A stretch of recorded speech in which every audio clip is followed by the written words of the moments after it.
Here we go, folks. We got bike lanes, and bike lanes. It never ends. I get it. Many of you are probably quite fatigued of talking about bike lanes. But just when you think you're out, it pulls you back in, as they say. And this story I saw on the Global News website this morning, and I just couldn't resist talking about it. The debate around bike lanes is set to return to Halifax City Council as councillors will discuss the proposed two-way bike lanes along Morris Street during their meeting today. The proposal would see Morris Street become a one-way street for vehicles. For David Truman of the Halifax Cycling Coalition, the only viable option is to move forward with the initial Morris Street connector plans. He says the grade of the hills are easier for cycling compared with other nearby Halifax streets. Basically, here's the situation, is you're going to take what is now a two-lane vehicle traffic street and make it into one-way traffic in order to create a two-lane bike lane. Does that make sense? Did you follow that? That's right. Again, you've got a two-lane for vehicle traffic street now, and the plan is to reduce it to one way in order to make a two-lane bike lane. And I just I find it hard to envision a world that makes any sense, folks. I really do. I just find that's hard to contemplate. But that is a good idea. Now, I understand that look, it's a hilly area and they want to have connectivity to get out of the harbor up into Cogswell and all that area. I understand that. I get that. And there are only so many options. But to me, just on the surface, and perhaps I'm wrong. I've been wrong before, that's for sure. And we'll certainly take your calls on this, but do you think it's a good idea to turn a two-lane vehicle traffic street into one lane in order to accommodate a two-lane bike street? To me, or bike lane. To me, that is a bridge too far, as they say, to use a metaphor. Something that you can talk about, folks. Again, you can't make this stuff up. It just never stops. Also, the province's official opposition leader says inaction from the Houston government is resulting in higher costs for Nova Scotians. This comes after new data, which we talked about on the show last week a lot, shows the cost of living in Halifax is similar to Toronto. NDP leader Claudia Gender made those comments after new stats showed roughly half of Halifax households spend 31% of their before-tax income on housing and transportation, and that's very comparable, right in the same zone as those living in Toronto. And she's accusing the Houston government of being focused on consolidating power rather than protecting renters and building affordable homes and better transportation. So one of the other questions that I'm going to ask you to weigh in on as when we open the phone lines is, what should the government do? What could the government be doing here in order to actually moving the needle on affordability? And I'm not talking about a 1% cut to the HST, although that's welcomed. I'm not talking about nibbling around the edges with free lunch at school or things like. I'm talking about actually making a substantive change so that a number of people who are struggling in this province aren't struggling anymore. What is the expectation of government under the current economic situation? And I don't know that there are any answers.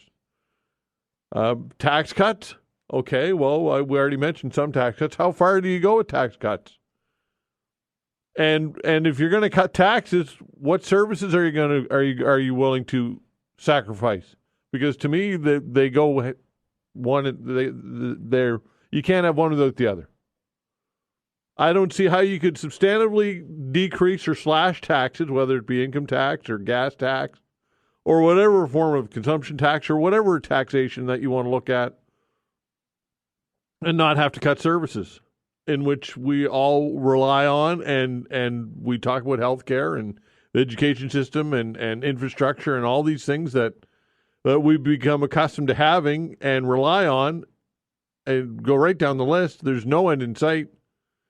So what do you cut in order to allow for this potential tax cuts?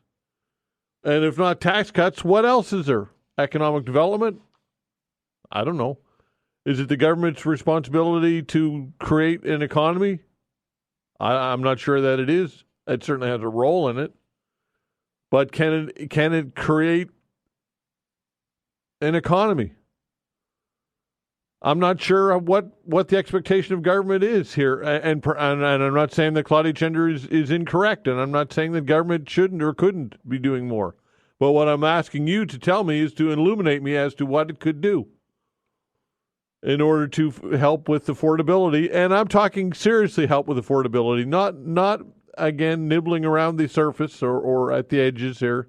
I'm talking make a dent in this so that it improves people's lives, gives people hope. I don't know that the government can do much other than expand the economy. And the government, and Tim Houston sat across from me and said that the way that they would like to do that, or one of the ways that they would like to do that, is natural resource extraction. And we know when that happens, the pushback that ensues, and always invariably does and has. And again, I'm not saying that's right or wrong. That's just the reality of it. Tim Houston said, "Look, we have a solution, and it's under our feet and it's in the form of natural resources and offshore, of course." But again, you're going to get pushback from a lot of people whenever you go down that line. You go down that avenue. So again, some other things that you can talk about when we open the phone lines, as mentioned, between 11 and 12. Rob Thacker in the Science Files is with us. Rob Thacker's with us between noon and 1 today, so look forward to the Science Files and hearing from you as well. And always enjoy our chats with Rob Thacker. Thanks to Vanessa Van Ness on the other side of the glass of the control boards, doing a fine job as always. All right, this story I saw on the CTV website. Many Halifax landlords are offering incentives to prospective renters in order to fill vacancies. Halifax's rental vacancy rate has reached approximately 3.1%, a notable jump from the historic low levels seen roughly a year and a half ago, but rental prices continue to rise. Nationally, asking rents are down about 3.5% compared to this time last year. That's nationally, of course. But a spokesperson for rentals.ca says Halifax saw a 3% increase year over year. When you look at one-bedroom apartments, Halifax is actually up over 7%. Joining us to discuss all this is Kevin Russell, Executive Director of the Rental Housing Providers of Nova Scotia. Kevin, thanks for joining the show. We appreciate it.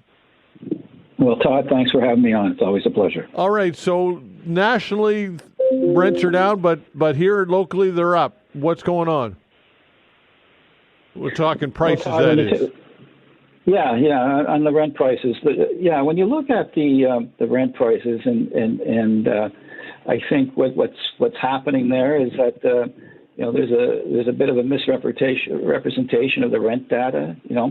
Referencing average rents from rentals.ca can be misleading, as the platform reflects only currently available listings.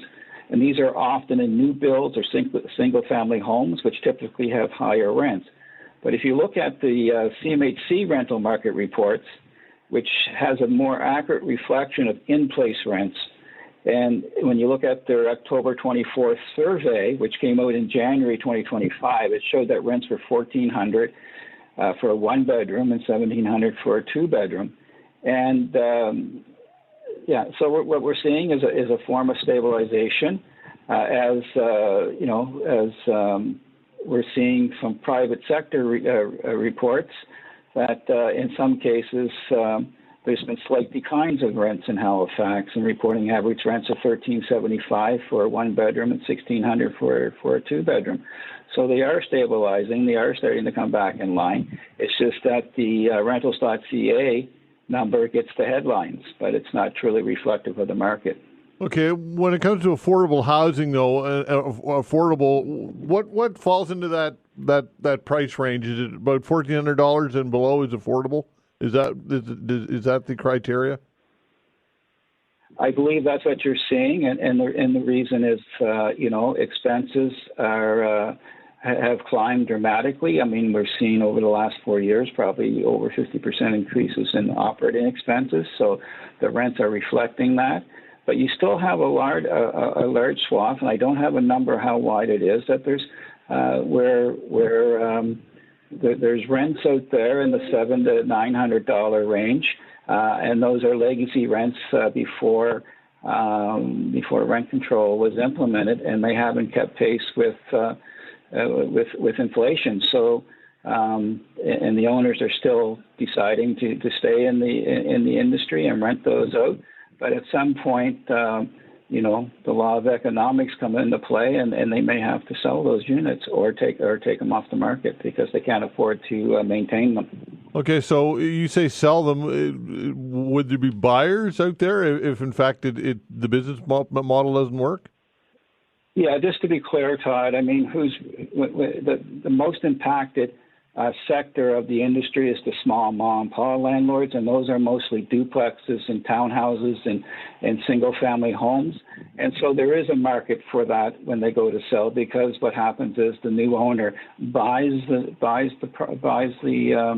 property, and the tenant that's existing will have to vacate the unit, and that's what's happening. Okay, so if you take it off the market, then you're not going to make any money on it. That doesn't make any sense, does it? Well, you still have a lot of people. When we're saying units off the market, you're looking at units that may be basement apartments or ensuite apartments, where the owner lives upstairs and the renter lives in the bottom section of the residence. And so, those are starting to disappear. And it's not only because of the rent control causing that, it's also the residential tenancy process, which makes it very difficult to get a vacant possession order for tenants who are not obeying the lease landlord rules or the statutory conditions. So, these type of owners are just getting tired of being in the industry. Okay, so again, you mentioned that the rentals.ca statistic grabbed the headline, but I think that's justified that it would grab the headline. What are your thoughts? Well, yeah, it fits a narrative that the sky is falling. So a lot of people gravitate to that headline and use it in their in their media packages to say, the rents. This is what's happening. Rents are out of reach. But the fact of the matter is, there is a market. The existing market is still very, very affordable. And that will continue to be, and particularly in a sense now that the vacancies are rising, you're starting to see rental incentives and coming into play, whether a month's free rent or an extended period for free parking or other incentives. So things are starting to return to some kind of normalcy, and it will take time. I should point out that year to date there's been over 1,000 rental units have come to market, and since from May, what we're seeing is May 25 under construction. There's over 10,000 units under construction, which should be coming to market in the next 3 years. Okay, so you say that the sky is falling, but for people who can't afford rent or are in that sweet spot of $1,400. And those numbers and those vacancies just aren't there. The sky is falling, right? That is that. I mean, if people, no question. And you make a really good point, and that's why, as our association has been promoting policies and regulations to the government for to be able to keep renters in that category in place. Things like a rent bank. There needs to be more rent supplements to keep the impacted tenants in place. This has worked in other areas of Canada. I mean, in BC, the rent bank has kept who's accessed the rent bank. 94% of them remained in tenancy through the rough times they experienced. So there are policies, there are things more the government can do, and to alleviate the situation for those who find themselves in the position we just described. Okay, the fewer international students as well are reading the CDC story, and that's resulted in fewer leases. Is that correct? Yeah, like we've noticed in June 2024, when the government announced that they were canceling the international student study permits and work permits, that we started seeing leasing slowing down. And when you take into consideration that less than 1% of the population grew just by less than 1% between April 2024 and March 2025, so you see the impact on that, and the impact is more units available. I mean, our internal research is probably showing that the vacancy rates are around between 3.1, 3.2% right at the present time, even though the posted rate's at 2.1% from CMHC. Okay, so I would think logically, though, with the vacancy rate going up, the price of rent should be going down, should it not? I mean, I guess logically speaking, kind of circling back to where we started. Yeah, well, like I said, it is an existing rental housing providers are starting to discount rents to entice applicants to convert to leases. So we're starting to see that now, and we're starting to see more rental incentives. Again, it could be a month's free rent, extended parking, free parking, or items that will entice renter or applicants to sign a lease. Yeah, so it is happening, and as more units come to market, you'll probably see more of it because the business model of the business is to have people paying rent, and in order to do that, you have to have them in an apartment. You have to lease to them. Okay, Kevin, appreciate your time as always. Thanks for doing this. Todd, again, thank you very much, and I appreciate the opportunity. All right, take care. Kevin Russell, Executive Director of the Rental Housing Providers of Nova Scotia. Again, the vacancy rate reached 3.1%, a jump up from the historical lows roughly a year and a half ago, yet rents are up 3.5%. Again, and nationally, those numbers are contradictory to what we're seeing here in this part of the world. So anyway, something that you can talk about, and it dovetails into what Claudia Chender's talking about with affordability and what government can do or isn't doing. A new Halifax Beer Garden is reopened after having to close for failing to meet parking regulations. We'll talk about this when we come back.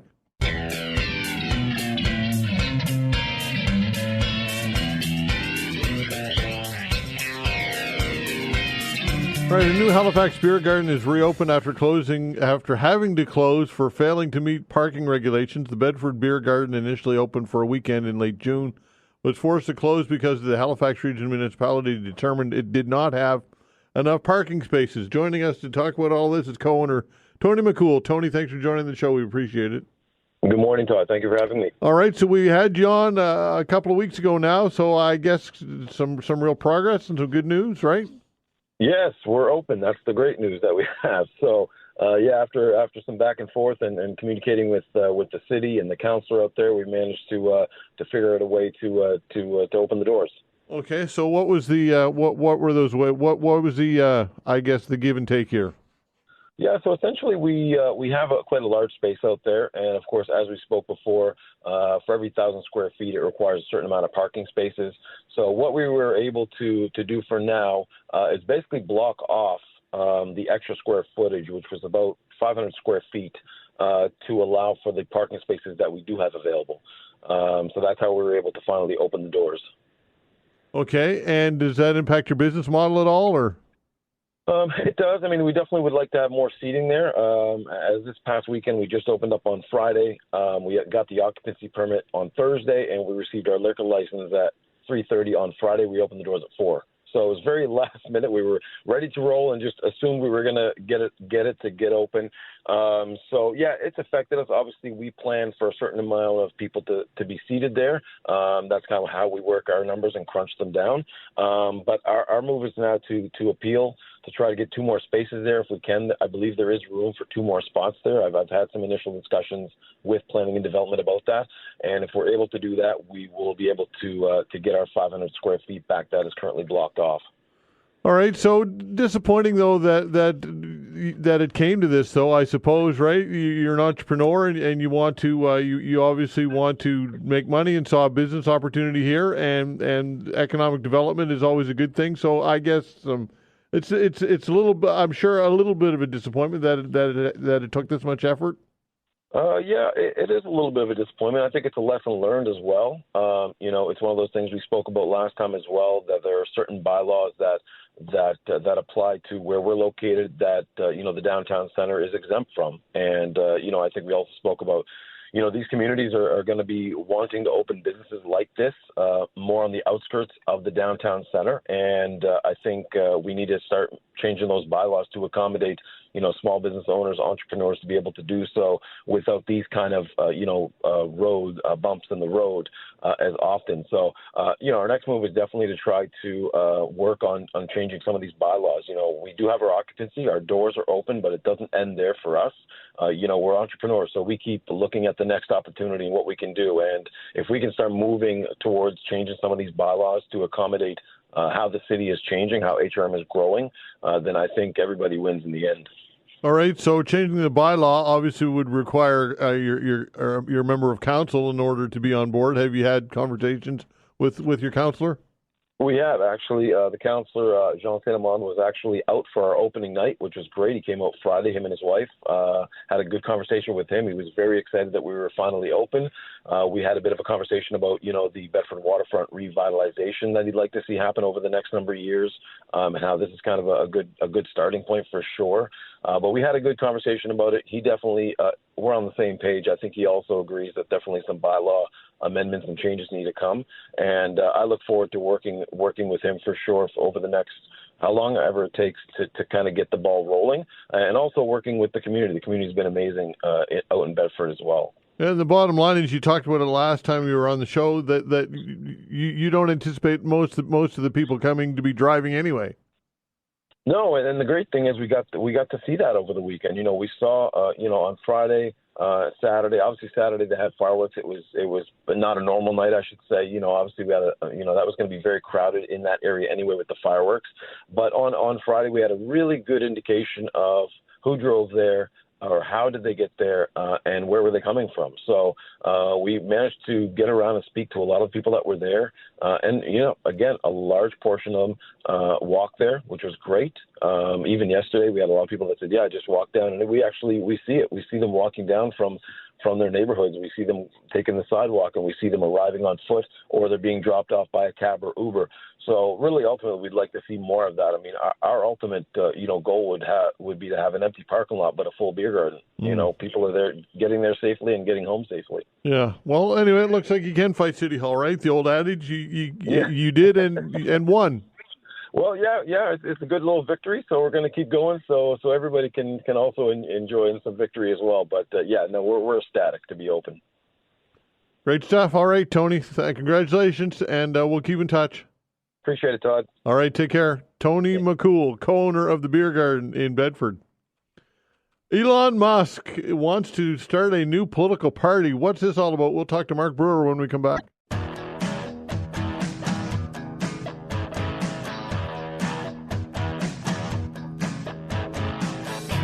All right, joining us for a chat is Mark Brewer, University of Maine political science professor. Mark Brewer, always appreciate your participation in the show. Welcome. Oh, thank you. Good morning, Todd. Yeah, so never a dull moment in the United States when it comes to politics, that's for sure. And Elon Musk is Elon Musk. My. I guess the question is he serious about this new political party? Is this posturing, or what's going on here? Hard to say at this point, right? I mean, we know, from Musk's history that he'll throw a bunch of stuff out there. Some of it he'll drop relatively quickly, but then other things that you think might be preposterous end up happening, like when he said he was going to buy Twitter, and he bought Twitter. So I guess it's too early to say with him. Okay, if he the fall from grace, I suppose, or the about face in his relationship with Donald Trump, what happened here? How did this relationship get fractured so quickly? Well, I think most people, kind of thought it was a matter of time before these two would have a parting of the ways. I mean, they're two giant personalities who are both used to being a top dog, not playing second fiddle to anyone. And it was just a matter, in my opinion, of which one was going to back away from the other first, right? I mean, at first it looked like it might be Trump because Musk was getting all kind of outside attention. And there was talk about, Musk being the real president, and Trump didn't like that. And then Musk kind of backed up a little bit, took a little bit of a back seat. But eventually it ends up being Musk who, kind of initiates the falling out. Mostly, it appears, because of his extreme displeasure with, what Trump labeled his one big, beautiful bill. So I think it was a matter of personality, but also to a certain extent it was a matter of policy, right? I mean, Musk has always put himself out there in terms of his political and policy views as much more of a libertarian than Donald Trump is. Trump is not your traditional conservative Republican, but he's also not a libertarian style Republican either. He's much more of an old school Republican isolationist with a populist tinge to him. So there was going to be a policy issue here too. It was just a matter of which one was going to break first, personality or policy, and it probably ends up being some of both. Okay, so when it comes to ideology or this party, where might he be drawing votes from? Clearly, he wants to hurt the Republicans and Trump, but where might he land when it comes to ideology and if indeed he does form this party? What ideology might he be drawing from, do you think? That's another good question, right? I mean, we know that, for decades, a majority of Americans have expressed a certain amount of displeasure with the two-party arrangement in the United States. They indicate, a high level of popularity for a so-called third option. What that third option might look like in the eyes of voters has changed over time. But the obvious gap to fill here would be a party that is, more fiscally conservative, but socially liberal, right? And that would in some ways fit with Musk's profile, right? He's always portrayed himself as kind of a libertarian on social issues, right? I don't really care what you do. Go ahead, do whatever you want. Along with, kind of this small government, anti-regulation, fiscal restraint. I don't know that that's the route that he goes. I don't know that that's the route that would be successful. There's other routes available as well, but that would seem to be the most obvious one. Okay, so a party without candidates has no value, I suppose. So convincing people to be candidates. Tell me about the logistics of this and how this might work when it comes to midterms. What are the kind of grassroots logistics that inevitably all politics relies on? Well, this is where the challenge gets particularly daunting, right? And it's one that I don't think Musk, fully or even remotely understands. The United States has really 51 sets of ballot laws, right? You've got federal law, but what really determines ballot access in the United States are state election law, right? And it's all different. And so if you want to field a set of, let's say, a slate of House candidates across the United States, you've got to contend with ballot access laws and other election laws, campaign finance laws, in all 50 states. And they're different in all 50 states. Going along with that, in the vast majority of states, ballot access for a so-called third party or independent candidate tends to be much more difficult to achieve than it is for Democratic and Republican candidates, which makes sense, right? Democrats and Republicans are the people who pass these laws. They pass the laws to advantage their candidates and to disadvantage independent or third-party candidates, although they would not tell you that's what they're doing. That's exactly what they're doing. And so the bar is much higher there. That's not to mention, the kind of field infrastructure you need on the ground that the two major parties already have in place. They have field offices all around the country, in many instances down to the voter precinct level, which any kind of new party being created from scratch isn't going to have, and they're going to have to build all that, from the ground up.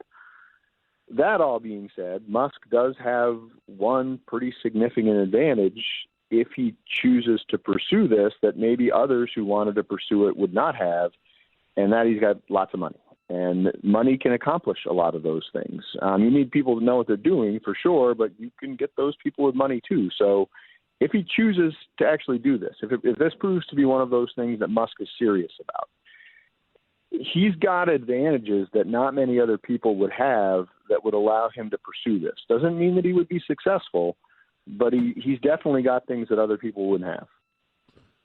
Okay, so you can buy your way in, is what you're saying here, basically. It's not necessarily buy your way in, but you can buy the things that you need to get in, right? You can staff up pretty quickly when you've got virtually unlimited resources to hire. Mm-hmm. You can if you can hire a team of attorneys, you can file lawsuits if you think say ballot access law is detrimental to your effort.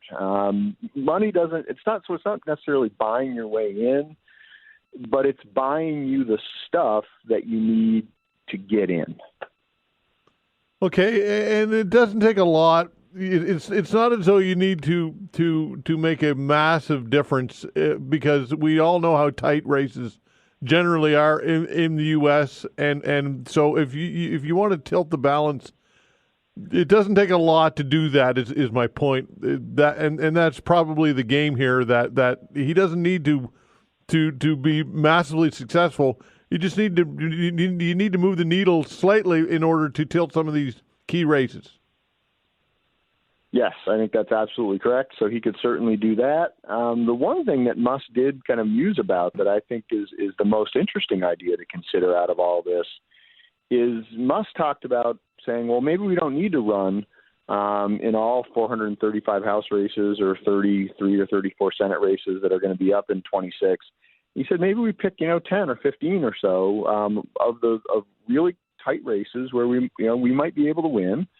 And if we do that, we then hold the balance of power in the House, let's say, if we win 10 or 11 seats, and we caucus independently and we pick and choose where we work. And that's a fascinating idea, a thought experiment to think about. And if you go back into 19th century American politics, that kind of a model, when there was a rash of third parties in the mid to, I guess, kind of 1840s to 1870s, it wasn't unusual for these third parties to hold a handful of seats. And sometimes in a really tight situation, which is what we have right now, that could be enough to swing the balance of power. And I don't know that that's the route Musk goes either, but the fact that he's at least, kind of putting it out there as a thought experiment it indicates to me that he's at least considering it. And that could be interesting if he tries that. How different is this than the Tea Party? Oh, I think this would be very different. I mean, the Tea Party was in many ways kind of a grassroots, upswelling of discontent, right? The Tea Party might have been, I think, the first real major public indication of the unhappiness within American politics that in some ways ultimately presented us with Donald Trump, right? Right. There were certainly political elites who stoked that discontent and who took advantage of it, people like Dick Armey, Newt Gingrich. So I don't want to give the indication that it was completely organic, ground up, but there was a lot of grassroots element to this. If Musk carries out what he says he's going to carry out, this would be really a very much a top-down approach. So it's very different in that sense. Yeah, that makes sense.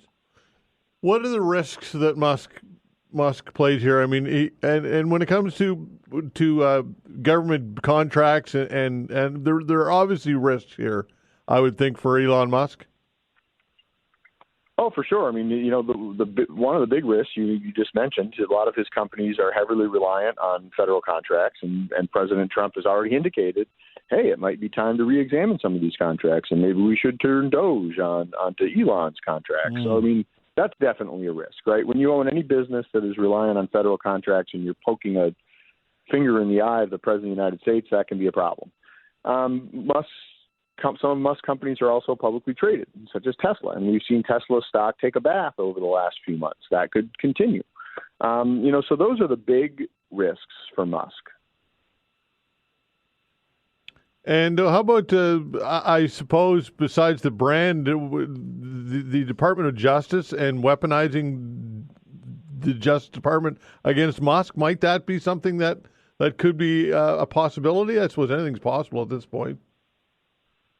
Yeah, I mean, I suppose you wouldn't like to think that that's the case, but clearly with the Trump administration, they're not above at least threatening to do that. Whether they'd actually carry through or not is a different matter. But we do know that Musk, you know, by his own admission publicly, is engaged in some behaviors that are illegal, particularly around the use of illegal substances. Yeah. So that could certainly be a place where they could take a look at him. I mean, there's a lot of different ways for the Trump administration to go after Musk here. And so there's considerable risk for Musk in this. There's no doubt about that. Do you think that Trump takes him as a serious threat? Do you think he takes it seriously, I suppose, is the question?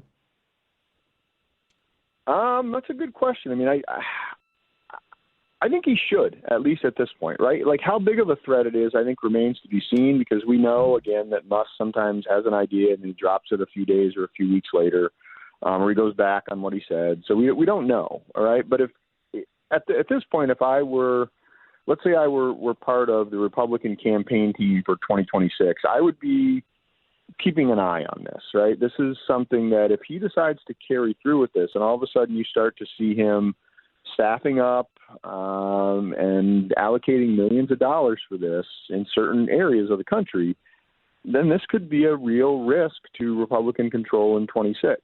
On the other hand, if Musk, you know, next week seems, I'm not doing that, or just lets it drop, right, and doesn't talk about it anymore, then, you know, maybe you can safely ignore it. But at this point, it's one of those things that I have on my radar screen at the very least. Always great, Mark. Appreciate it. We'll do it again. Thank you. All right, sounds good, Todd. All right, take care. Mark Brewer, University of Maine political science professor. A new supply management law won't save the system from Trump, experts say. We'll chat with one of those experts when we come back. All right, a new law meant to protect supply management might not be enough to shield the system in trade talks with the Trump administration bent on eliminating it, trade experts say. Joining us to discuss all of this is William Pellerin, trade lawyer with a partner at firm McMillan LLP. William, thanks for joining the show. We appreciate your time. Todd, pleasure being here. All right, so I guess before we get into the nuts and bolts of this, just quickly, a quick overview of supply management and exactly what it is and how it works, please. Yeah, absolutely. So supply management is this system that Canada has, really kind of unique in the world, that fixes how much the dairy, poultry, and egg producers in this country can produce. It fixes the prices at which they have to be sold, and it prevents imports from coming into the country unless a really, really high tariff is paid on, again, dairy, poultry, and eggs. And the reason why this is really quite unique is it's a system that was built up over decades to protect farmers in Canada and kind of allow for small-scale family farms to continue operating. So it makes it much more profitable than it otherwise might be because there's no competition coming in from, let's say, the United States or Europe for cheese or milk or products like that. And it makes sure that the farmers get a good high price for their products and that there's not too much competition in the market because production is fixed. So if you and I want to open up a dairy farm tomorrow morning, you can't just go out and buy cows and produce milk and sell it at market prices. That isn't possible in Canada because of the supply management system. All right, so now tell us about Bill C-202, please. That's right. So what's happened over time is that every time Canada negotiates a trade deal with another country or a region, like we did with the European Union or with the United States, is we negotiate away some rights for those countries to send product to Canada. Okay, so in the context of the Canada-EU trade agreement that we did, we allowed the European Union to send some volume of cheeses and milk and yogurt to Canada without having to pay a tariff. That's pretty straightforward. And we've done this a number of times with a number of different trade partners. So to get a deal done, we offer them some quota, some right to bring in product without a tariff. The dairy industry in particular has been very vocal in opposing this because it kind of collapses their system and their monopoly on the market. And so what the dairy industry was successful at lobbying for through the Bloc Québécois was a new bill through Parliament that effectively prohibits the minister from agreeing to new quotas or new rights to bring in product tariff-free as part of any new trade agreement. And it also prohibits, reducing the tariff rate outside of that quota amount. So the tariff rates right now, if you want to bring in product from, French cheeses, for example, into Canada because you like those, right now you'd have to pay about 300% tariff on those products because you wouldn't have a quota to allow those products to come in. And so basically this bill that has now become law says that the minister can no longer negotiate away some of those quotas or reduce the tariff rates in any future kind of trade agreement with any country. All right, so this would seem to me to be a pretty big impediment when wanting to negotiate on a massive scale with the United States, right? It seems to me that this is a sticking point which could hold up the entire economy in a lot of ways. What are your thoughts? Well, absolutely. So the way I kind of phrased this in the past is you're basically forcing Canada at the negotiation table with one arm tied behind its back, right? So rather than being able to go in and negotiate on all topics and in the best interest of Canada to try to strike the best possible deal for the country as a whole, this bill tries to basically take dairy and supply management off the table in those negotiations. So if the government had wanted to negotiate away some quota in order to get the tariffs lowered on, steel and aluminum and the auto industry or any other types of products that are currently hit by tariffs by the United States, that makes things a lot more difficult now because the law basically says, well, the minister can't really do this thing and give away some of that quota or reduce the tariffs on dairy. So it really does kind of handcuff the government in some ways, though I think that ultimately there's quite a few workarounds in that law that the government could use if it really wanted to. Okay, what are some of those workarounds? Well, so right now the law prohibits the minister from doing this. And we were talking about the Minister of Foreign Affairs that has some powers delegated to the Minister of International Trade. But ultimately, maybe there's a way where the agreement is not done by the minister, and maybe there's some rights for the Prime Minister to do some of that negotiation himself, for example. There might be some ways of playing around this law, which really only affects the powers of the minister. So that's a possibility. Have to look at that. And then beyond that, perhaps most importantly, is the idea that the law doesn't prevent just about anything with respect to supply management. It really only hits those two things that I mentioned, right? The quota and the tariff.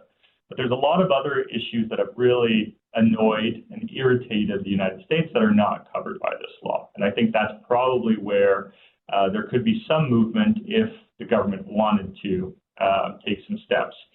And the most important one of those areas is who has the right to the quota or to import product without having to pay a tariff in Canada.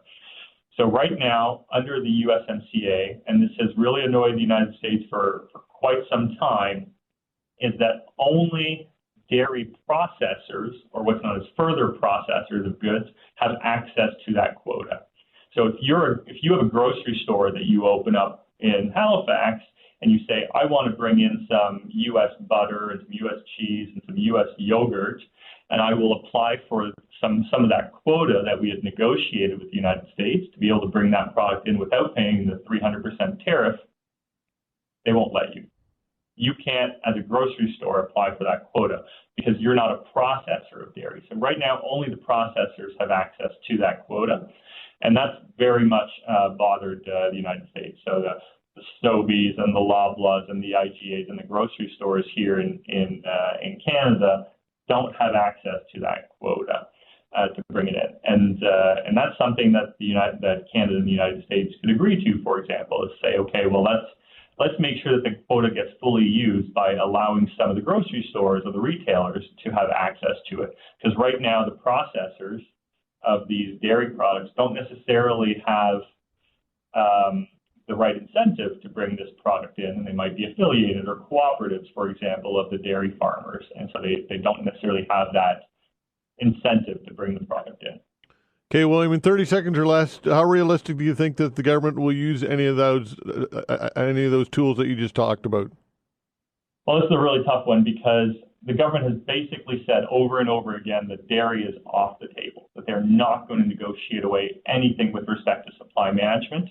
And yet we know that this is one of the large trade irritants. I mean, President Trump talked about it in his Truth Social post last week, and he said, dairy continues to be a major irritant for the United States. So this is, an unstoppable force meeting an immovable object potentially, and it might mean that a deal can't be achieved if the country sticks to that red line of not negotiating away anything on supply management. So I don't think they're going to try. I think Canada will continue to try to make sure that nothing gets conceded. Whether that's realistic, we'll have to see what happens in the coming weeks. Very informative. Thanks, William. Appreciate it. Pleasure being here. All right, take care. William Pellerin, trade lawyer and partner with the firm McMillan LLP. Your calls when we come back.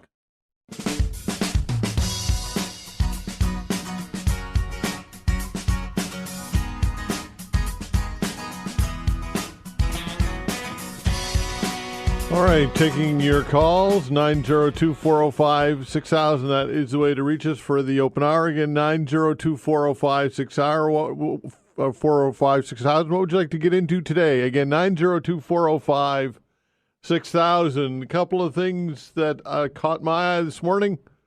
We talked about this last week. Nova Scotia's NDP says the provincial government's failure to address the cost of living has put affordability in Halifax comparable to that in Toronto.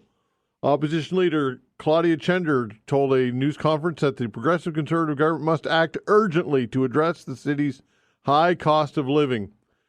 Chender referred to data first reported by the CBC that said the median percentage of before-tax household income that went to housing and transportation in 2024 was about the same for Toronto as Halifax. So one of the questions that I'd like you to help address is, what does urgent action look like in your opinion? What can the government do that it's not already done, or what should it be doing that it's not already doing? Tax cut? And when I'm talking about moving the needle here, I mean something substantial to move the needle.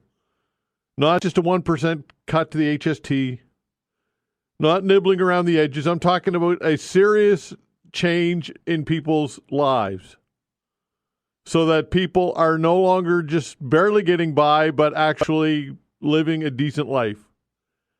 And what does that look like? What can government do? What should government do? Because if you're going to substantially cut taxes, well, first of all, you're going to have to cut services. I think that's pretty evident. So what are you willing to sacrifice in order to make people's lives better financially?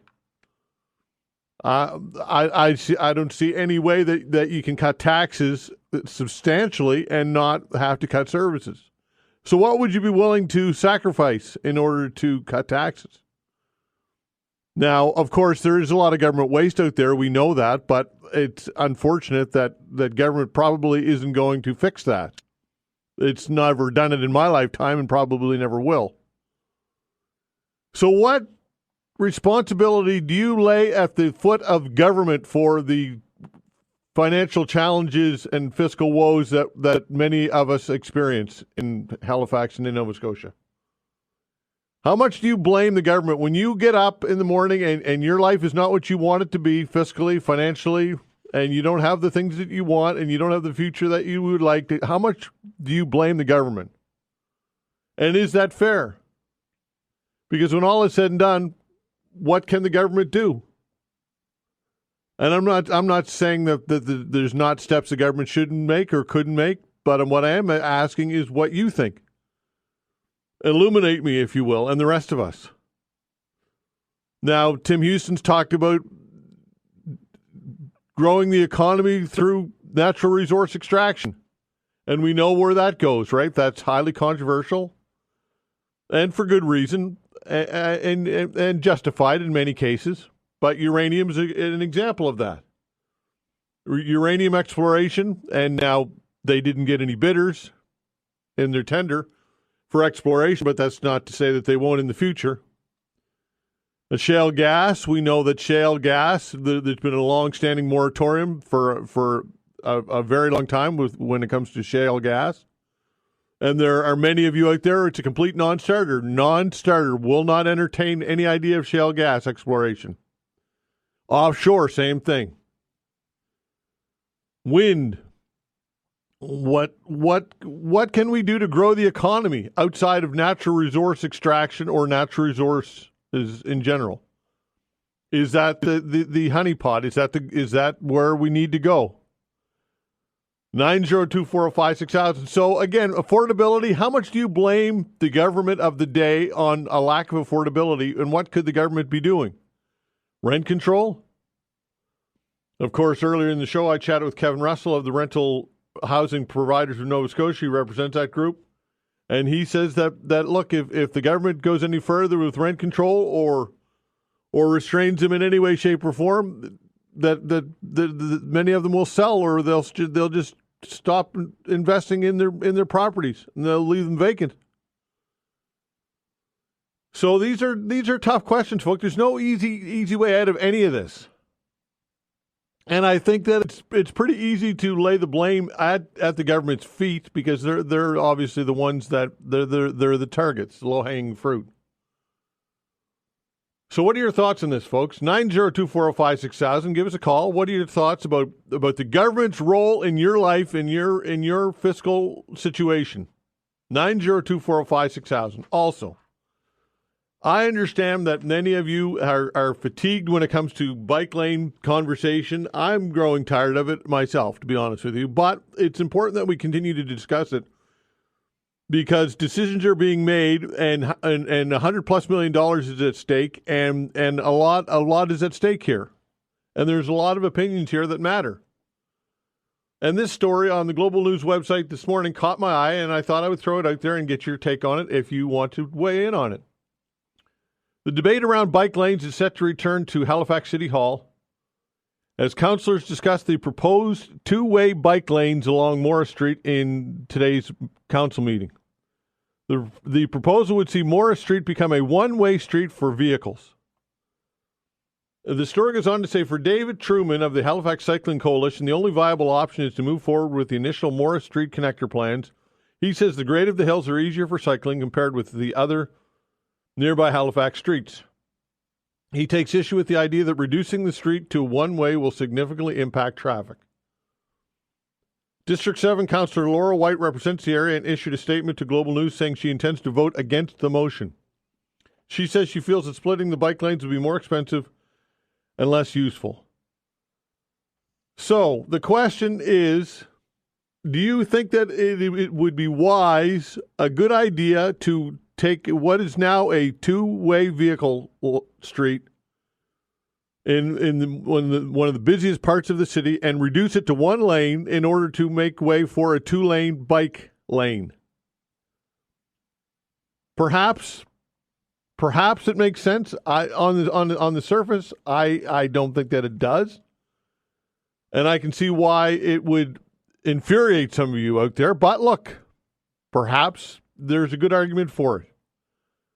902-405-6000. What's your take on this or anything else you want to get into? Again, 902-405-6000. That is the way to reach us. Let's start with John. Hello, John. Hi, Todd. Thanks for taking my call. I was talking to you yesterday about El Salvador. Sure. And when I heard the bike lane issue again, I just had to shake my head.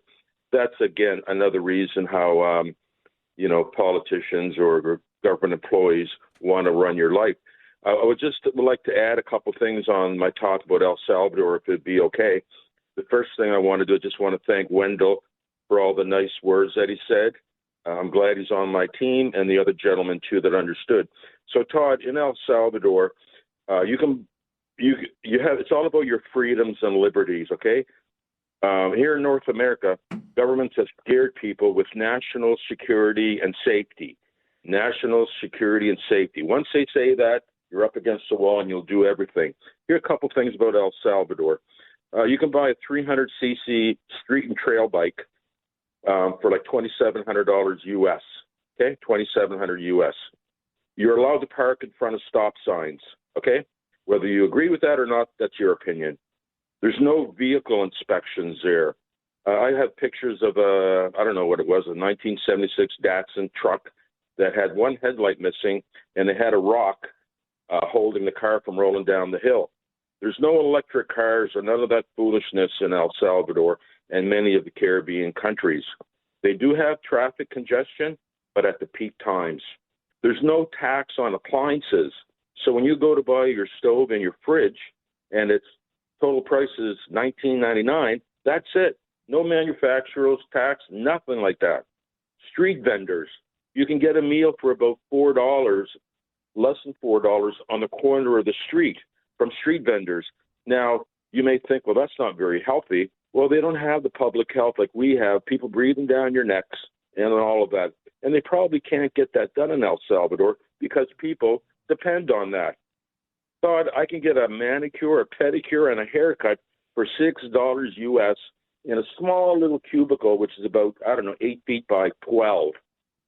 I can get a tomahawk. Okay, steak. John, I'm sure you could go on and on and on with examples of how life's cheaper, but what's your main point here? Todd, my point is the government scares everybody, and they just lay more taxes on you, more tax. The carbon was another tax.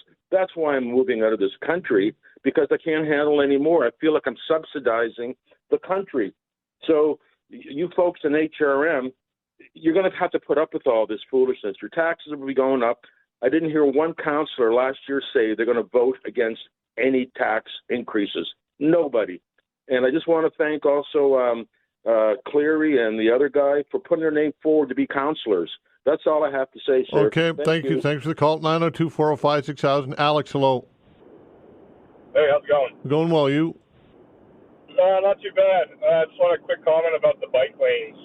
There's a group that counts the use of bike lanes in Halifax. If you guys looked up the average daily use, it's pretty shocking how little the bike lanes are currently used. We're talking about maybe 0.25% of the population, and we're dumping hands over fist in cash when we have way bigger priorities in our city. So, I think if the average Halifaxonian saw the usage numbers, they'd be pretty shocked. Yeah, Alex, it's interesting because I wasn't. Dan was sitting in for me. It was a couple Mondays ago, and Sean Cleary said that there's thousands and thousands of people using bikes here in Halifax. You don't believe that? Yeah, he's not telling the truth. There's a group that keeps count of the usage in a couple of the bike lanes throughout the city, and at their highest numbers they have at their highest on the sunniest days, their average use is somewhere around 0.25% of the population, less than 2,000 daily riders. Okay, what about what if there was a AAA bike network all connected, and the argument is made, or is out there that that would motivate people to ride bikes. You don't believe that, or what? I'm going to ask all the families with young kids out there how a bike lane's working for them. You know, what do you expect a single mother to strap up, 3 young kids on a bike caboose? Or, it's so unrealistic. It's just asinine. It's literally picking out, gravy features for certain select members of our city. That's what it comes down to. Okay, Alex, appreciate the call. Thank you. Take care. 902-405-6000. Give us a call. Get in on the conversation again. 902-405-6000.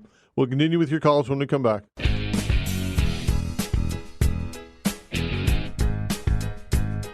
All right, continuing with your calls. 902-405-6000. Again, 902-405-6000. Richard's giving us a call. Hello, Richard. Hey, how are you? I'm well, you? Not too bad. I got a bone to pick about the bike lanes here, and they're saying that they made a comment about the city having thousands of bikes on here. Well, how come the bikes don't have to be registered and insured just as we do our cars? Sounds a bit crazy, but I mean, if they want to be on the road, we got to pay for our vehicles to be on the road, right? Yeah. Well, I guess people bring this up from time to time, and my usual response is that I don't know why. I think at one point, and you did have to register vehicles here in Halifax. I know in St. John and New Brunswick, back when I was a kid, there was a small period of time in which you could. I think that probably that council or proponents of bicycling would say that would act as a deterrent for people and would likely result in fewer people driving less and fewer bicycles on the road, and that would be the only reason I would say that they would offer. What are your thoughts on that, Richard? I can see your point on that. I don't totally agree with it. It's if they want to be part of the road and we're building this infrastructure for them. There should be, there should be some sort of cost associated with if you want to be part of the road and you want to be equal on the road and we're building these bike lanes and everything for you, then, you should have to pay, $40, $60 a year to register your bike. And to even go further with that, unfortunately, there's lots of, incidents with cyclists and everything else. And sometimes it's the vehicles, but what if a bike ends up, you see them all the time, not stopping at stop signs or they're driving through red lights, and what if one comes through the side of you? Who's on the hook for that, insurance-wise? Yeah. I think there's more that has to be looked at in terms of if you want to share the road, then we shouldn't just be building this infrastructure for a relative small percentage of bikes in our population compared to vehicles. And with our population increasing, I don't think they're all coming here to drive bikes. Okay, Richard, appreciate the call. Take care. 902-405-6000. Hi, Gloria. Hi, Todd. Thanks for taking my call. Sure. Todd, like you, I'm so sick of hearing this bicycle talk. We're beating our heads up against the wall. This is their agenda, not ours. They're not listening to the majority of the taxpayers. Now they want to make Moore Street one way, and they will tell you that doesn't add to congestion. That will have nothing to do with congestion. We know better. The only thing I can say to the people out there who are so upset with the money being spent on these bus lanes, maybe it's time we got together and went to the Minister of Municipal Affairs, as the Premier did in Ontario, and request that he look into the cost. I just heard from a man who lives on Portland Street in Dartmouth. They're going down there and they're going to take 15 feet from the front of everybody's lawn for a bicycle lane. That means new sidewalks, new curbs, and they're going to pay them for the land. Hey, as an accredited appraiser, I can tell them that that's going to reduce the value of your property when all of a sudden you're next to the sidewalk. So it's going to cost an awful lot of money to do the like of that for a bicycle lane. That's all I can say, Todd. But who's listening? It's like yesterday when I was on about that bad report. How many people really care? They don't care until tax time. And then you hear them. My taxes are too high. Well, look at the reasons. I hear there again this morning, I hear Jefferson on from Tourism Halifax. He comes on, thank you for the great report. There's not a stat in it. There's nothing to show what they really did. It's all talk. It's like Halifax Partnership. It's all talk. They don't show you how many businesses they brought in, and we just keep paying them all the time. So, we've got a lot of things, Todd, if we want to pay attention and vote at election time. Okay, Gloria, always appreciate it. Thank you. Thanks. All right, take care. 902-405-6000. Sue, hello. Hi, Todd. How are you? I'm well. It's Sue Utech, is it? Yes, hi. Yeah. So, Todd, one of the things on the whole bike debate is that most of the public is not aware.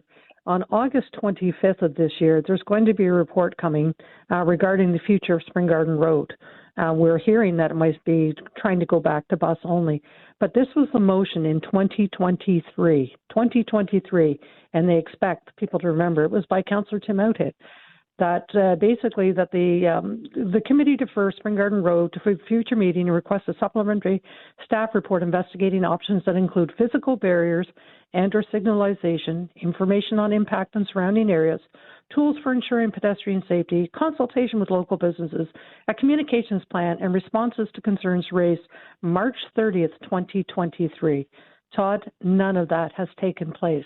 So now you're about to spend God knows how much money on an alternative plan or go back to Morris Street, which has been unpopular with everyone, without even knowing the impact on Spring Garden Road of taking the buses off. The physical cost to make Spring Garden bus only is not known to this council, and yet they're discussing 2 blocks away that will directly impact the entire area.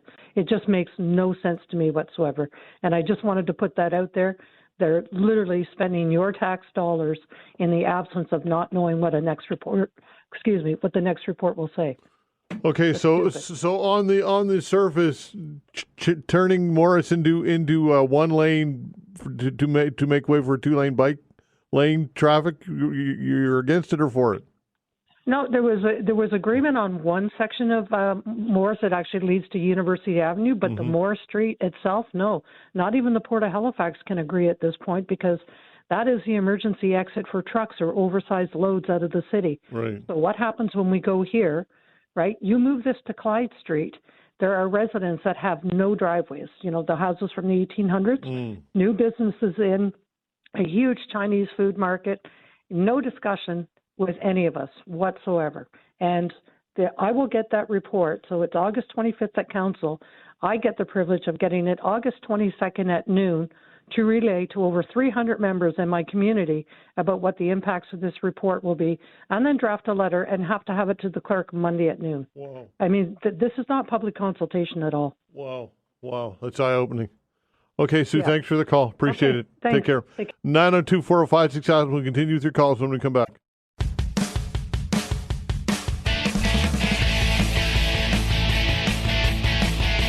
All right, taking your calls. The way to reach us, 902-405-6000. Again, 902-405-6000. That is the way to reach us. Peter, hello. Hey, how's it going? Well, you? Not too bad. There's always a couple points that I think when I listen to this on the radio about the bike lanes.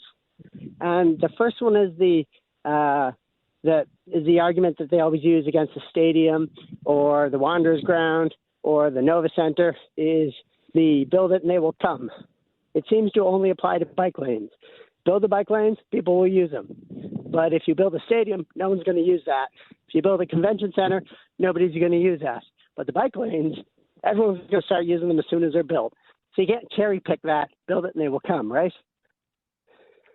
Well, I suppose I'm not sure that it's an apples and apples comparison, but I get your point.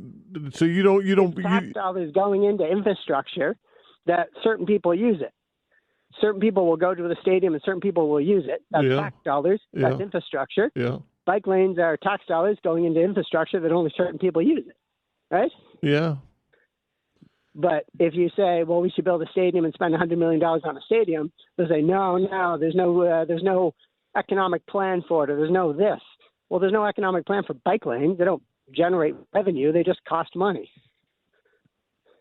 Well, I suppose that they do. They cost money, but there is intrinsic value in it, in that they do. I'm just trying to be devil's advocate here. They allow for some for mode of transportation other than a vehicle. They allow for people to have a healthier life. $100 million and give people free bus passes. Do that instead. At least everyone can use that. They can use that when it's raining. They can use that when it's snowing. They can use that all the time. Yeah. Like, that's what the money should be spent on. Yeah. No, I agree that I agree 100% that we need to get our transit working. I think that should be a priority. I've said that many times.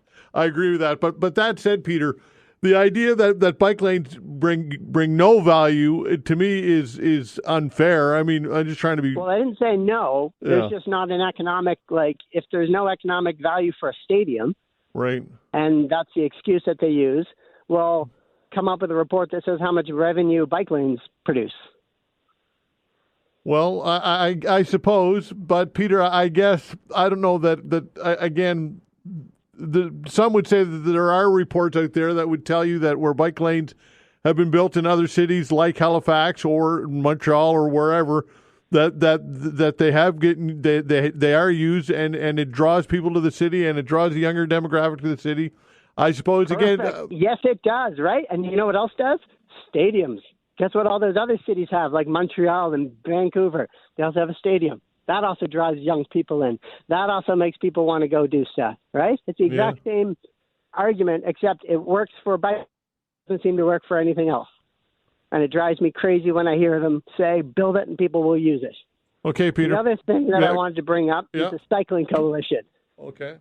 And the Cycling Coalition, how about if they want these bike lanes so damn bad, how about the Cycling Coalition pays for them? How about they get their thousands and thousands and thousands of people that are going to be using these bike lanes to do fundraisers and to do all that stuff that every other community does. We want something, is they fundraise for it and then they get it. Fire departments put on fundraisers to buy new equipment. Communities put on fundraisers to put in skate parks. How about these people do the work? Instead of coming to the taxpayers, how about they put in the work, they come in with the money, and then nobody can complain if it's not tax dollars money going to it. Okay, Peter, I'll put you in as a no category. Thanks for the call. Take care. Problem. All right, 902-405-6000. Mike, hello. Hello? Hi there. Go ahead, Mike. Oh, yeah, Todd. Hey, great show, my friend. Great show. Thanks a lot. 2 points I want to make. Yeah, no problem, buddy. Two points I want to make. First one is the Nova Scotia government needs to lower income tax because we're taxed to death. And that goes, if I can throw it in there, federally as well. Give us some money to spend in our own pocket.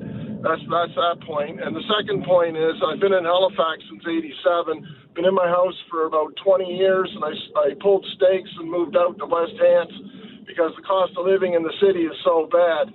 I'm working 2 jobs, and I'm gonna say this very quickly here before I go. Listening to Clinton on your show, your real estate guy, I was able to sell my house for roughly a 60-year-old house that needed renovations. I got a brand new build in West Hants outside Brooklyn with solar panels and heat pump, and my electric bill was $24 last month. The one before that, Todd, with the winter bill, highest ever, $1,400. The one before that, $1,200. I'm done. So it's expensive with Nova Scotia Power. I won't even go down that road. I just get upset. But for about $200 a month, if people can do it, you can finance a solar panel for a solar house. Yeah. And the government's putting us in that position. I enjoyed living in Halifax. I had to move completely out and basically start over, but I'm going to be better off because of it. Okay, Mike. That's my point today. Okay, appreciate the call. Take care. All right, Todd. All right, 902-405-6000. AJ, hello, AJ. Good morning, Todd. How are you? I'm well, you? Good. Just wanted to bring up what was on the front page of the Chronicle Herald today. Very important story, and commend Mad Canada for bringing it to light to everyone in the city. Quick background. Jordan Dumais was a Halifax Moosehead hockey star, was arrested for impaired driving. The case went to court a week ago, and all the charges were dropped. Number one, the biggest thing, the police officers did not show up for court after being subpoenaed. Number two, the Crown prosecutor didn't ask for adjournment, which was shocking. Mm-hmm. Now, if you or I were subpoenaed to go to court and testify, there'd be a warrant out for your arrest for not showing up. This young man needs to probably have been taught a lesson, because he was arrested leaving the Halifax casino at 2 a.m. And for the police officers now to not step up and come to court, it's kind of shocking. It smelled real fishy. Yeah, I saw the story. I saw the story, and actually I'm going to be chatting with Steve Sullivan of Mad Canada about it. When do I have Steve on? I think it's Thursday, because I saw the story. Yeah, Thursday at 10:15. I'm chatting with Steve Sullivan of Mad Canada about that. Excellent. It'd be good to get your police officer friend Jim, who also ran for council, to see what his take is on the whole thing, because he's very educated when it comes to the police force. And police force public affairs people have refused to make any comments whatsoever, and just said that they're investigating why these police officers didn't show up. And just a little twist to the whole story, as you probably know, the Halifax police have been associated with the Mooseheads now for 9 years, with regards to which was mentioned in the story. Okay, thanks, AJ. Again, 10:15 on Thursday, we'll be chatting with Steve Sullivan of Mad Canada about the story. Sounds good. I'll be listening. Okay, thanks a lot. Take care at 902-405-6000. Chris, hello. Good morning, Todd. How are you doing? I'm well. I can tell by your voice you're ready to go today, Chris. Well, not really, Todd. Listen, I sent an email to you. You probably haven't had time to even open it or look at it. I did see it quickly. Okay, because it shows it was. I forwarded it to you. It was given to me by a good friend of mine, Will Breckenridge, whom you know quite well as well. And it shows the map of these proposed changes, and really to get your head wrapped around it and see the what I consider a severe negative impact, you've got to look at this map, because what people haven't talked about yet, Sue touched on it just briefly, is what they're also doing if they do this Moore Street thing to a one-way, what they're going to do with Clyde Street. Now, Clyde Street, for people who don't know, that's the street that runs parallel to Spring Garden and parallel to Morris, but in between the two of them. They're going to turn that into a one-way street going west to east. You'll start at South Park, you'll hit Queen Street, and then when you hit Queen Street, they're going to go through the Sexton campus. So that means either expropriation, purchase, whatever, of all that land in through there, to go down to Barrington Street and hook up with Bishop Street to continue it. It is the most ridiculous scenario I have ever seen drafted out. It's as though these people are trying to come up with the stupidest idea possible that will irritate the most people and cause the most traffic problems. And yeah, I guess that's probably their agenda. But when you get a chance to look at that map, because it really shows the impact of that and really how silly of an idea it is. I used to own properties on Morris Street a few years back, and there's a fair bit of traffic on Morris. And to try and channel that traffic on a one-way and have them get to where they want to get to, you go up South Park to hit Clyde Street, and if you want to go back or go east to the harbor, there's no traffic lights at Clyde Street in South Park. There is in South Park, and there is, of course, at Spring Garden in South Park. So does that mean there's got to be a set of traffic lights put in there? Probably. And then probably as well, when they hit Queen Street and Clyde, they're going to have another set of traffic lights there. But look at it when you get a chance, because it really highlights the stupidity, in my opinion, of this whole plan. And I must say I'm glad to hear, if I did hear it correctly, that Laura White, my councillor from my district, is actually going to vote against this. She's very pro-bike, and it's refreshing to see that she's putting her own, hopefully at least, her own personal feelings maybe aside as far as a biker is concerned, and voting in favor of protecting the taxpayer as best as possible. You had a guy call a few minutes ago, and he mentioned, what is a single mom with 3 kids going to do strapped to a bike? Well, it's funny you should say that. I saw that at Roby Street and Inglis the other day. A lady on a bicycle had constructed some sort of a banana seat looking thing over her rear fender. She had 3 children strapped into it, one about 10 years old and the other 2 younger than that. It was unbelievable. So yeah, there is the odd person, I guess, that'll do that, but I don't know how safe that would be. And licensing the bikes is a great idea, and I know you mentioned that people will say, oh, it's a deterrent for riding a bicycle. Well, Is your registration of your car, would that be a deterrent for owning an automobile? I don't think so, and it would be the same with a bike, in my opinion. It wouldn't be a deterrent. Okay, Chris, appreciate your call. Take care. Todd, thanks very much. All right, 902-405-6000. Give us a call, folks. What's on your mind today? Again, 902-405-6000. We'll continue with your calls when we come back.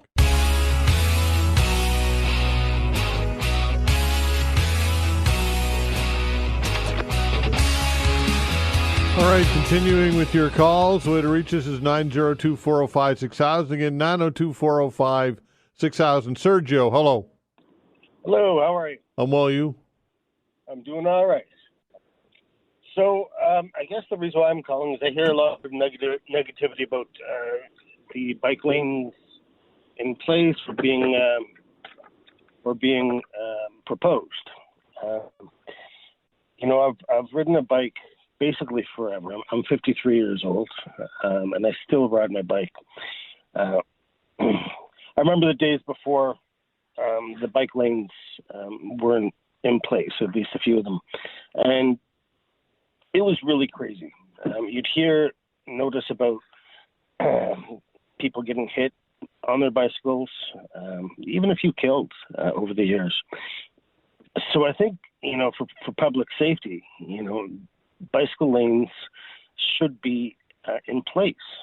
It's scary, like really, Todd, it's incredibly scary to ride your bicycle on a road without bicycle lanes, with cars whipping past you. It's awkward. Anyway, so that's kind of my point. Yeah, no, I don't disagree that in a perfect world we would have bike lanes, and I agree that it's dangerous out there, and I don't disagree with what you're saying, Sergio. But that said, at what cost, right? How much money can we invest or should we invest in it, and also what are we willing to sacrifice? Because as Sue Utek called the represents the businesses in Spring Garden Road, that changing Hollis Street. Or Morris Street rather, from two-way to one-way vehicle traffic, that's a massive step, and I don't think that we should take it lightly. And I don't know that city planners or this council has thought this out properly, and I think that is part of the issue, right? I agree with that. Ultimately, I believe that bike lanes that are established should not necessarily be on the main thoroughfares. I think they should be set apart, perhaps on side streets. I know at what cost, it's difficult, but at least get bike riders off out of harm's way. We do have the right to use a bicycle. Personally, I use my bicycle for green purposes and health purposes, right? And I'll go until I can't, right? But I tell you, there's some times that you feel cars' mirrors wiping against my arm. For sure. And it's metal against basically skin, right? Yeah. So that's the safety. Right? Yeah. No, I hear you, Sergio. Look, again, in a perfect world, we would have bike lanes, I think, but the question is at what cost, and can it be afforded? And do we have the real estate? And is it worth the investment? And is it fair to everybody? And I think these are questions that council, I don't know, is considering in its entirety. Sure. No, I get that. Yeah. I appreciate your time, though. Okay, thanks, Sergio. Appreciate it. Take care. Thanks. All right. 902-405-6000. David, hello. Hey, good morning. How are you? I'm well, you? Good, sir. I called about the Halifax Moosehead. So before I get into that, the hockey player there, and good call from the gentleman before opening the can, and surprised no one else did. But before I get to that, about the bikes, I have two teenagers who are athletic. In the summer, they take their mountain bikes down the road, go to the trails. Their friends do. They're 14, 15 years old. Take that privilege away from them, make them get license and insurance. You have to look at more than just the adult riding the bike. You have to look at the teenager. You want to put it in that category. And there's a lot of responsible teenagers around. So I would rather have them on their mountain bike, going down the road, finding trails, getting exercise, than sitting in a room playing Nintendo or being on a computer all day. So maybe Chris, Richard, a few other callers could think about that before they just start flapping off about getting insurance and license and as a comeback for maybe excuse for making all the bike lanes. Yeah, that's fair. Second point is the gentleman for the Halifax Mooseheads hockey player, your caller that brought it up is right. And I think, Todd, maybe you have Matt on, which is good. I'm going to be interested in hearing that. But I think we need to have someone on maybe from the police, maybe someone knows more about the trial, because it's definitely a cover-up, I think. I read it over, read it on the internet, read it on social, read it in the paper, did some digging, and the gentleman's turning pro. Maybe it's a cover-up so that he doesn't have a record. Because I think when you're charged with drinking and driving, don't you have a criminal record? Yes, you do. Yes, you do. Yeah, and you're not allowed. And the American rule is, if you have and I might be wrong here, so correct me, but if you get caught for drinking and driving and you have a criminal record, you can't cross the border, correct? Well, again, I don't want to say there's no proof of that, though, Dave. Right? We need to be. I'm not comfortable with suggesting there's a cover up here. Look, you can speculate. I suppose we can speculate all day long, but Todd, let's put all the puzzle together. Yeah, and you can maybe you can think about it today. He left 2:00 from a casino. Yeah, he was stopped by the police. He was over the breathalyzer, not even close. He was charged with drinking and driving. Yeah. He was a top hockey player. Yeah. He was only suspended 5 games, only 5 games where you lose your license for a year or whatever. That's another thing. But my point is 5 games by the Mooseheads. Another little cover-up. Let's hope this goes away. Doesn't get too much media. Finally, when you dig into it, he goes to court. And it gets thrown out because the police officer didn't show up in the Crown. Like, seriously? Yeah. If that was me, like the caller said, Todd, this is so stinky as a cover-up. And the Mooseheads, just come into this community. They're supposed to be a role model. Your radio station advertises for them. You carry the games. You do it on your sports. It's all Mooseheads. You give tickets away.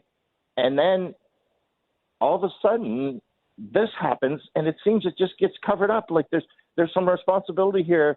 There's some action that needs to be taken here. I'm glad that gentleman brought it up because I was thinking about it the same way. And when I heard him, I was like, oh my God, this is so true. And then the police just say it's a pending investigation. This pending investigation term they use is crap, isn't it? Like everything's pending investigation. So Todd and me and your listeners will forget about it. Well, look, I saw the story this morning, and I immediately reached out to Mad Canada, and we're going to have Mr. Sullivan on the show on Thursday at 10:15 because I agree it shouldn't be swept under the rug, and I agree that it should be discussed, and I think that we need answers, and that's what they're calling for, answers. What happened here? And I think we need to. Everybody deserves their day in court, I suppose, including the cop that didn't show up for court. And we will do some digging because we need to know absolutely to help answer some of these questions that you are bringing up. And I think they're justified in your inquisitive nature about all of this, because I think there are definitely some questions that need to be answered here. Well, that's why I bring it to your attention, because I know this show does that. You will get 2 sides. You've always got 2 sides if it takes you 2 days later to get the other person in. So it's great to hear Mad. Now let's dig and get the other side, because this is a very top story that got brushed under the rug a bit. Yeah. Now it's dirty nose is sticking out. So it'd be great to find out what happened here. Okay, David, I appreciate the call, and I agree. We need to do some digging. Thanks for the call. Thank you. Bye. All right. Thanks for the calls, everybody. We appreciate it very much. As mentioned, Mad Canada will be on the show on Thursday at 10:15 to talk about that story because it's controversial and I think that deserves some further investigating for sure. The Science Files with Rob Thacker when we come back.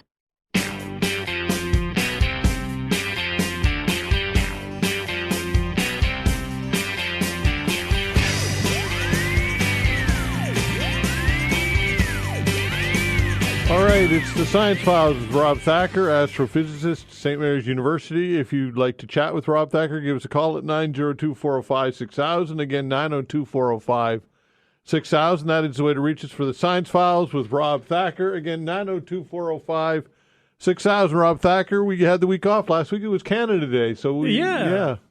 And what did you do? Anything special? Well, did I do anything special? Actually, funnily enough, I've been doing business stuff.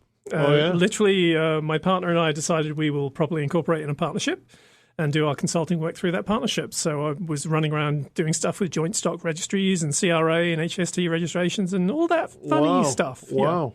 Interesting. And what made you decide that this is the time to do that? Just that stuff had been coming up. We've done things sort of like on the side for a number of years, just doing them as an individual sole proprietorship. And we thought that now we're reaching the point where we have a number of things that we're going to work on together, and it just made sense to actually put a proper partnership on paper. Nice stuff. Okay, 902-405-6000.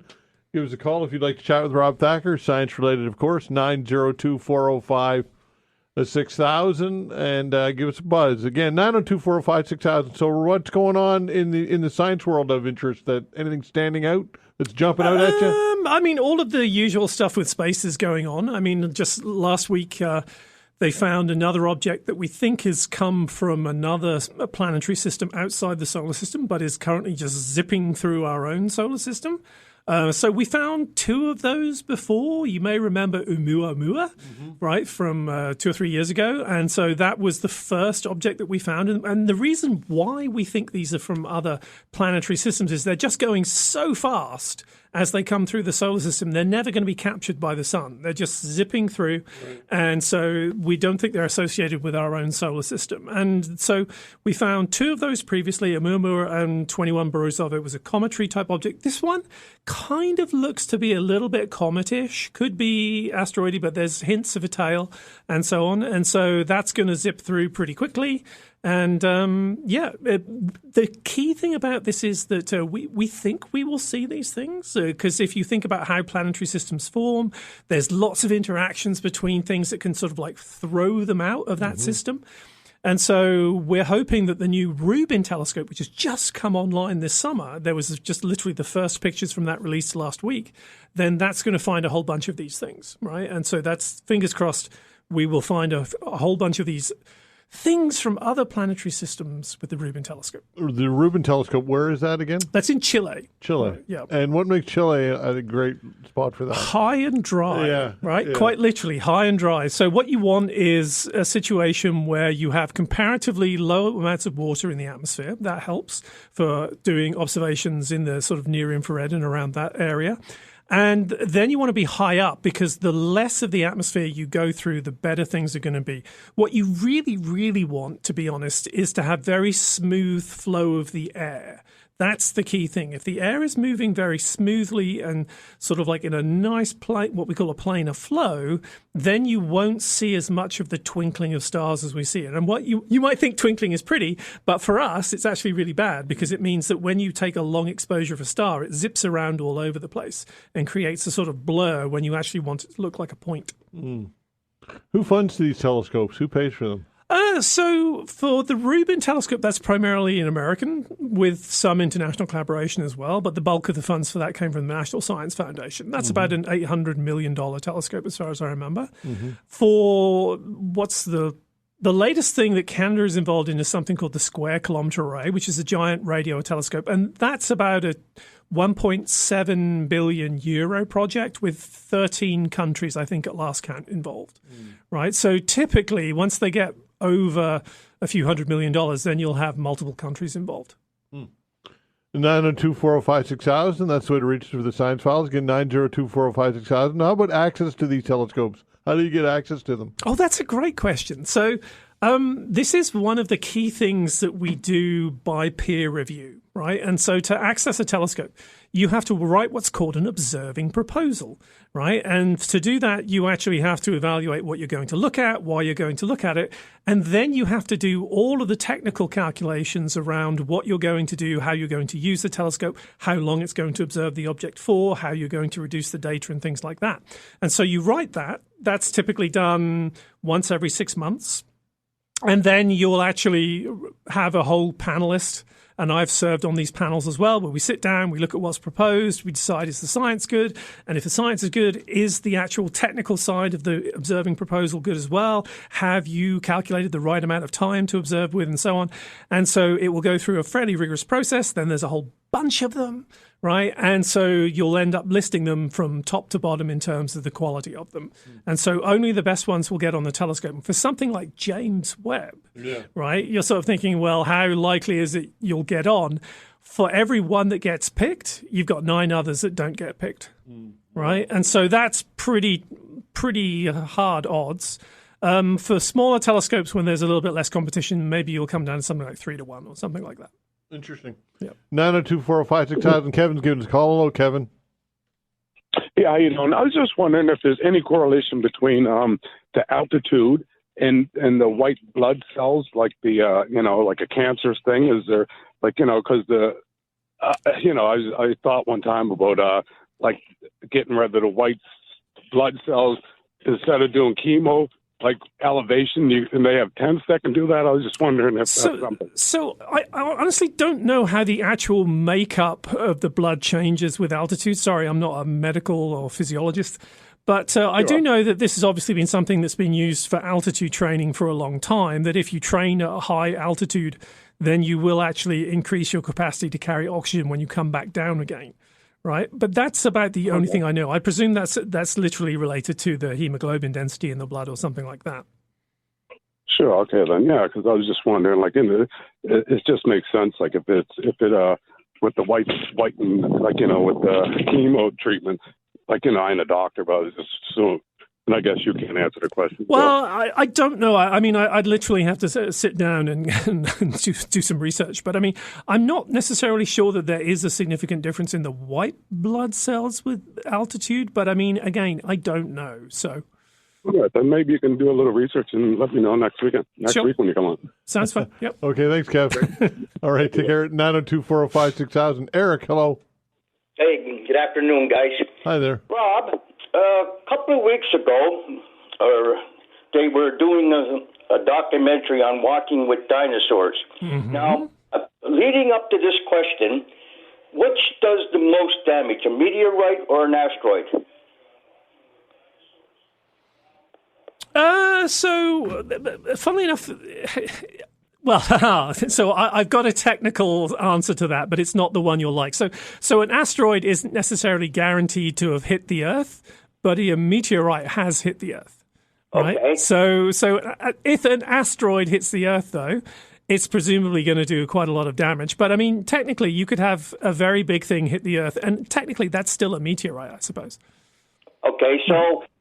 I wouldn't get too wound up in the definitions here. Like it's literally something that's coming through the atmosphere and hitting the Earth in a major collision event.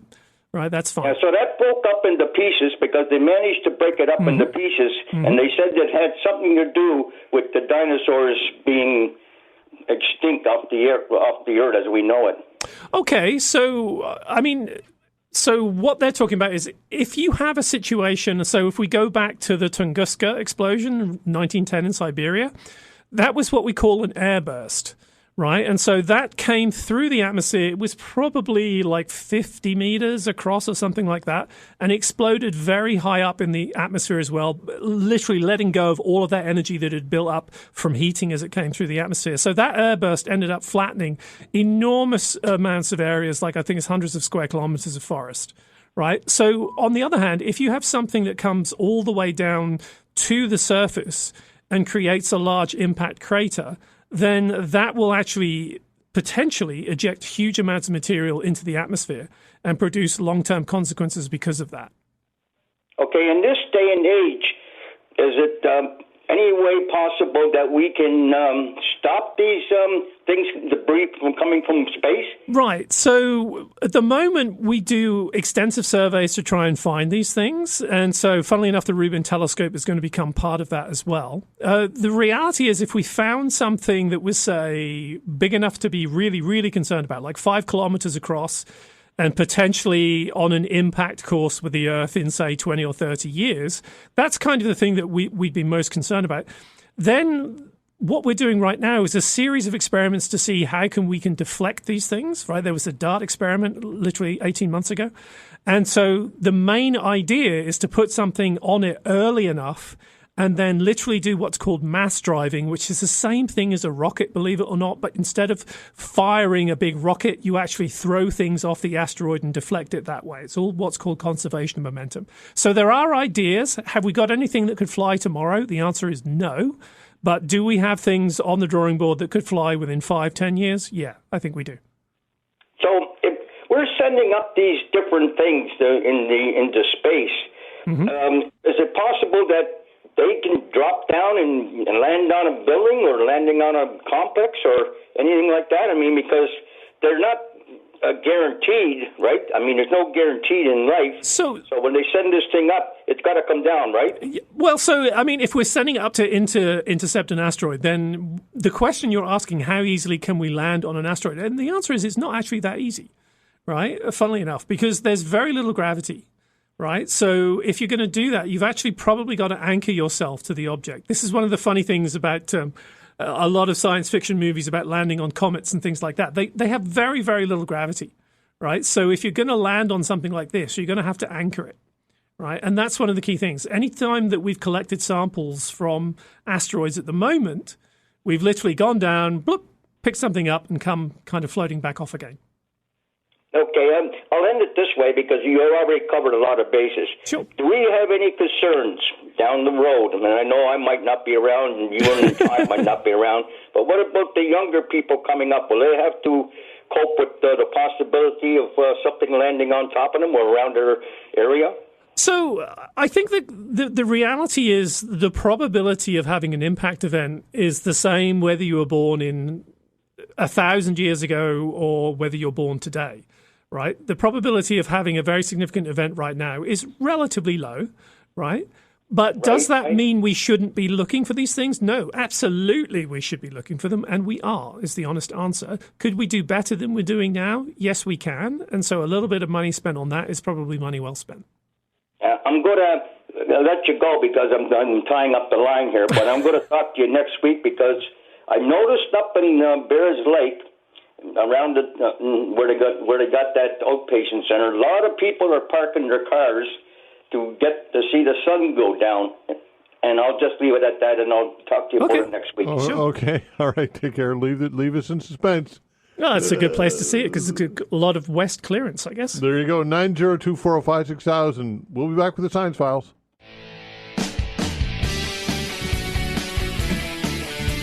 All right, the Science Files with Dr. Rob Thacker, astrophysicist from St. Mary's University, continues. Give us a call if you'd like to get in on the fun, 902-405-6000. Again, 902-405-6000. Peter's giving us a call. Hello, Peter.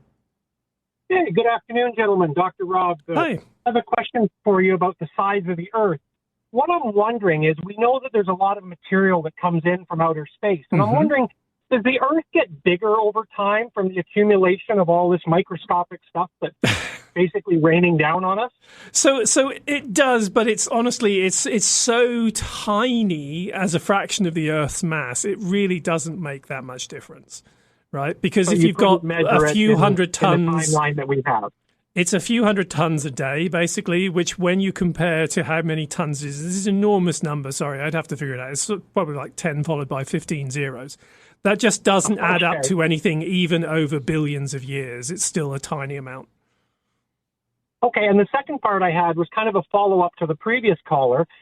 Could ocean level rise be partly caused by mountains slowly deteriorating over time, washing down? Like, you look what happened in Texas over the last little while, and you see that massive amount of material that got washed down the river. Yep. It has to end up somewhere, and I'm wondering, could that be partly what causes sea level rise? Kind of, and in fact that happens in two ways. Like, I mean, you're talking about obviously the movement of sedimentation, but there's also this issue of crust rebounding after ice ages. So literally all of the huge glaciers pushed down the crust, right, in some places quite significantly, and even 10,000 years later, some of those areas are actually still rebounding and actually coming up over time, right? So you can have that actually changing, although in that case, things are actually coming up rather than going down. Excellent. Thank you very much. I really appreciate the clarity. All right, thanks for the call. Take care. 902-405-6000. Again, 902-405-6000. Here's an email question from Mark. Mark asks, is gravity a weak force? If gravity, rather, is a weak force, how does it collapse a star into a black hole? For example, a spoonful of neutron star can weigh billions of tons. Yep. Mind-boggling to think about it.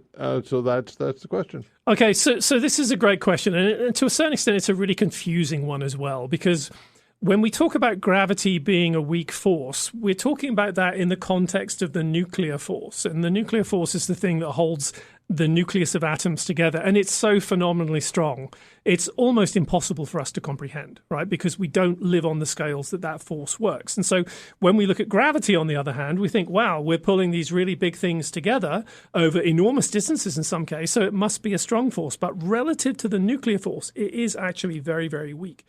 And so the question is really making the analogy to what we call a neutron star, which is something that's so massive, basically the gravity has overcome the nuclear force and collapsed it into this giant, it really is a giant atom, for want of a better term. It's literally just made of neutrons, and so it's all held together by gravity. That's actually overcoming all of the issues with the nuclear force that would normally stop that. And so that is a really unique phenomenon in reality. I mean, you couldn't think of how you would build one of those objects by literally putting material into a particle accelerator and smashing them together. You literally couldn't build it that way. The only way you can build it is to have enough material collapse down under its own gravity. And so in terms of neutronium, I actually think if you took pieces of neutronium apart, then there's probably what we call a binding energy problem for that it might not actually stay in its current state for very long. I don't know. Someone would have to do the calculations for that. But it really is, when you have a neutron star, that's just literally an atom that's kilometers across. It's kind of crazy. Okay, 902-405-6000. That's the way to reach us. Again, 902-405-6000. So this story, I think you already touched on it. You sent along the scientists spot mystery object believed to come from beyond the solar system. That's right. Yep, we talked about that. Yep. Okay, so is the trajectory or the way in which an object moves is that indicative of whether it's natural or not? Does that make any sense? Like can it? So whether it's natural or not, I would argue no. Okay. Right. So here's the thing. So if you took, say, a literally alien craft that had been shot out of another planetary system and was coming through, if that had the same trajectory characteristics as an asteroid coming from that other planetary system, they would travel the same way, right? What would be different, though, is if they didn't have what we call a ballistic trajectory. Right, so a ballistic trajectory assumes that literally you have a certain amount of energy and you're not thrusting in any way, right? So if you can find signatures of thrust and acceleration, that's really the kind of thing that makes people sit up and go, ooh, that doesn't look like an asteroid. Now, you can have certain situations in which there can be additional pushes. You can have pushes from literally the force of the light from the sun. That will actually change things and create very tiny accelerations. But most of the time, if you see a sudden acceleration and a sudden change, then yeah, that's unlikely to be a natural object, short of something emitting like a burst of gas or something like that, as you have from comets. Right. Yeah, interesting, because so. Has there been anything like that has been kind of a mystery as to why it's moved a certain way? So there have been sort of like mysteries of like why things seem to be accelerating a little bit. Yeah. And Oumuamua was one of them. Sure. Right? So when they were first doing the analysis of the trajectory of Oumuamua, there seemed to be what was called a velocity anomaly. And they couldn't figure it out. And in the end, I think the resolution of that was there was possibly some impact from the sun's heating and so on. But there have been issues with the speed of, I think it was Pioneer 10.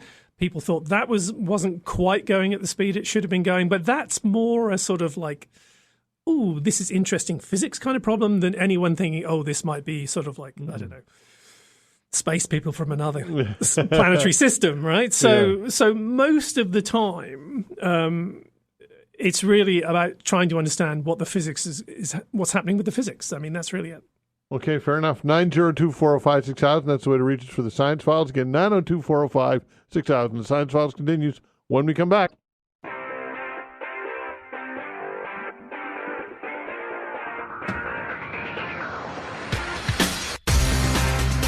All right, the Science Files with Rob Thacker continues. Give us a call at 902-405-6000. Again, 902-405-6000. Dave, hello. Yes, good afternoon, gentlemen. Hey.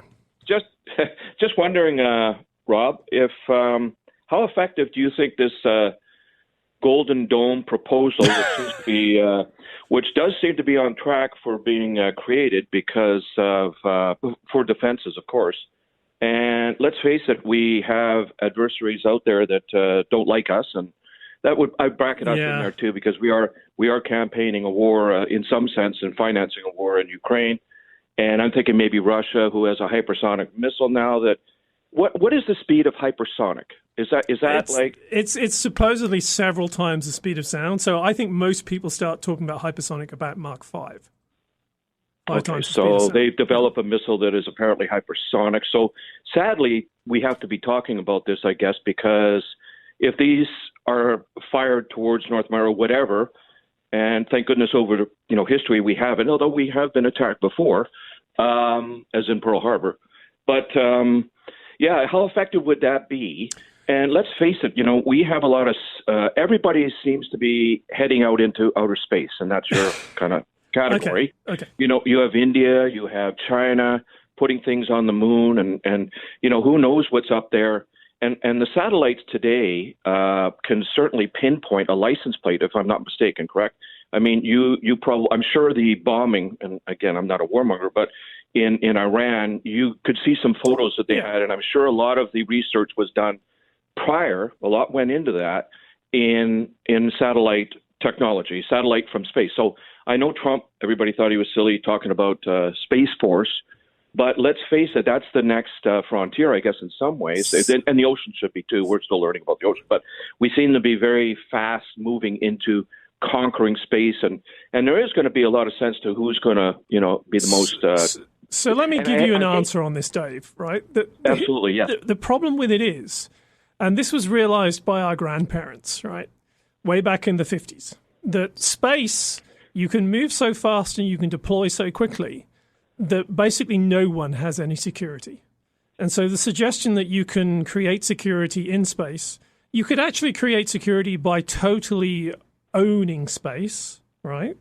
But that's very unlikely to happen for multiple reasons. You can literally create what's called a berserker, which is something that goes up, launches thousands and thousands of projectiles and makes space completely inaccessible, right? So the problem with the Golden Dome is the same problem of Reagan's Star Wars initiative, right? And we haven't really come anywhere in 30 years on most of the intercept technologies. That's a reality.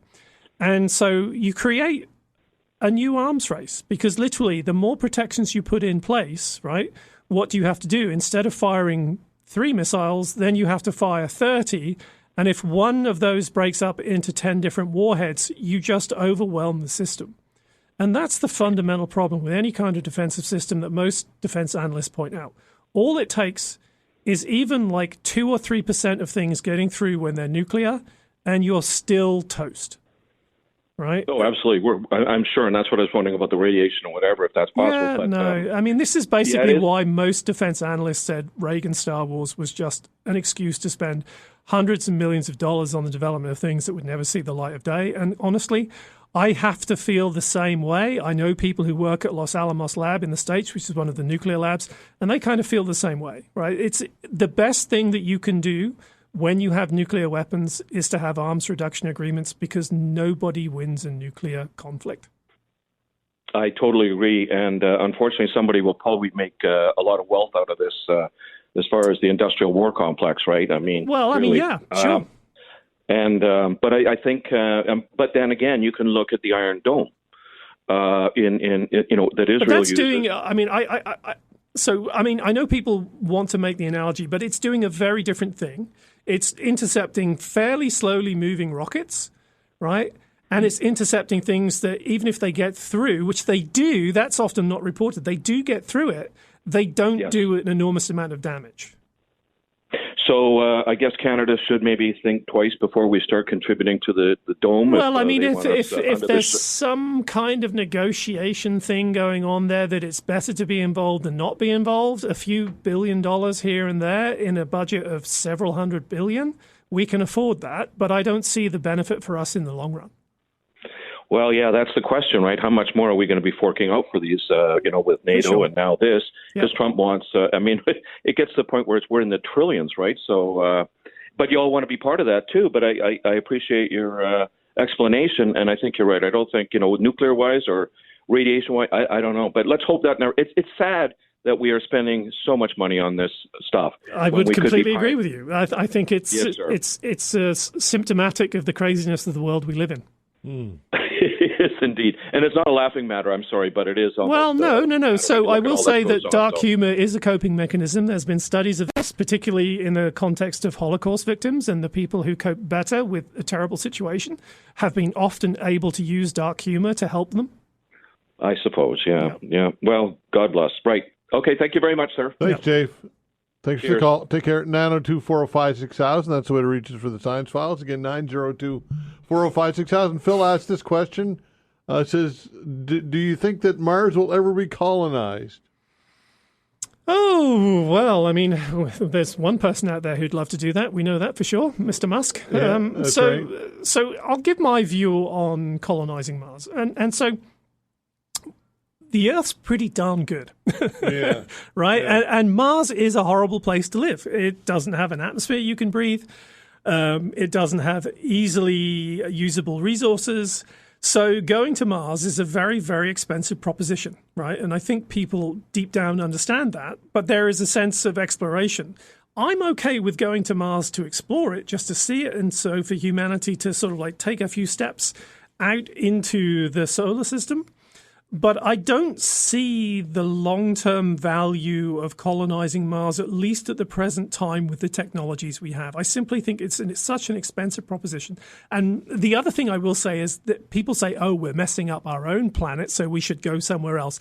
That, for me, is the most idiotic argument I've ever heard, right? And I've come down on a number of people about this online, that we have an environment that we have adapted to, so why the heck wouldn't we try and preserve the environment that we're living in? I mean, that is an obvious, straightforward thing to do, rather than going to something that's hugely basically inhabitable and then trying to build structures that will allow us to survive there. So I think as much as science fiction is kind of fun to watch and it's kind of interesting to think about, I mean, very, very long term, if you want to think about building ships that go around the inner solar system, then Mars is probably the best place to do that because it has low gravity, probably has a lot of metal resources as well. So yeah, but that's hundreds and hundreds of years into the future. We don't have the technology yet to do that kind of thing. So for now, I'd personally rather see more effort put into actually doing stuff about the environmental side of our own planet than focusing on colonizing Mars, even if maybe many hundreds of years down the road we do eventually end up on Mars. With the survivability of our species in case of a colossal event happening here on Earth?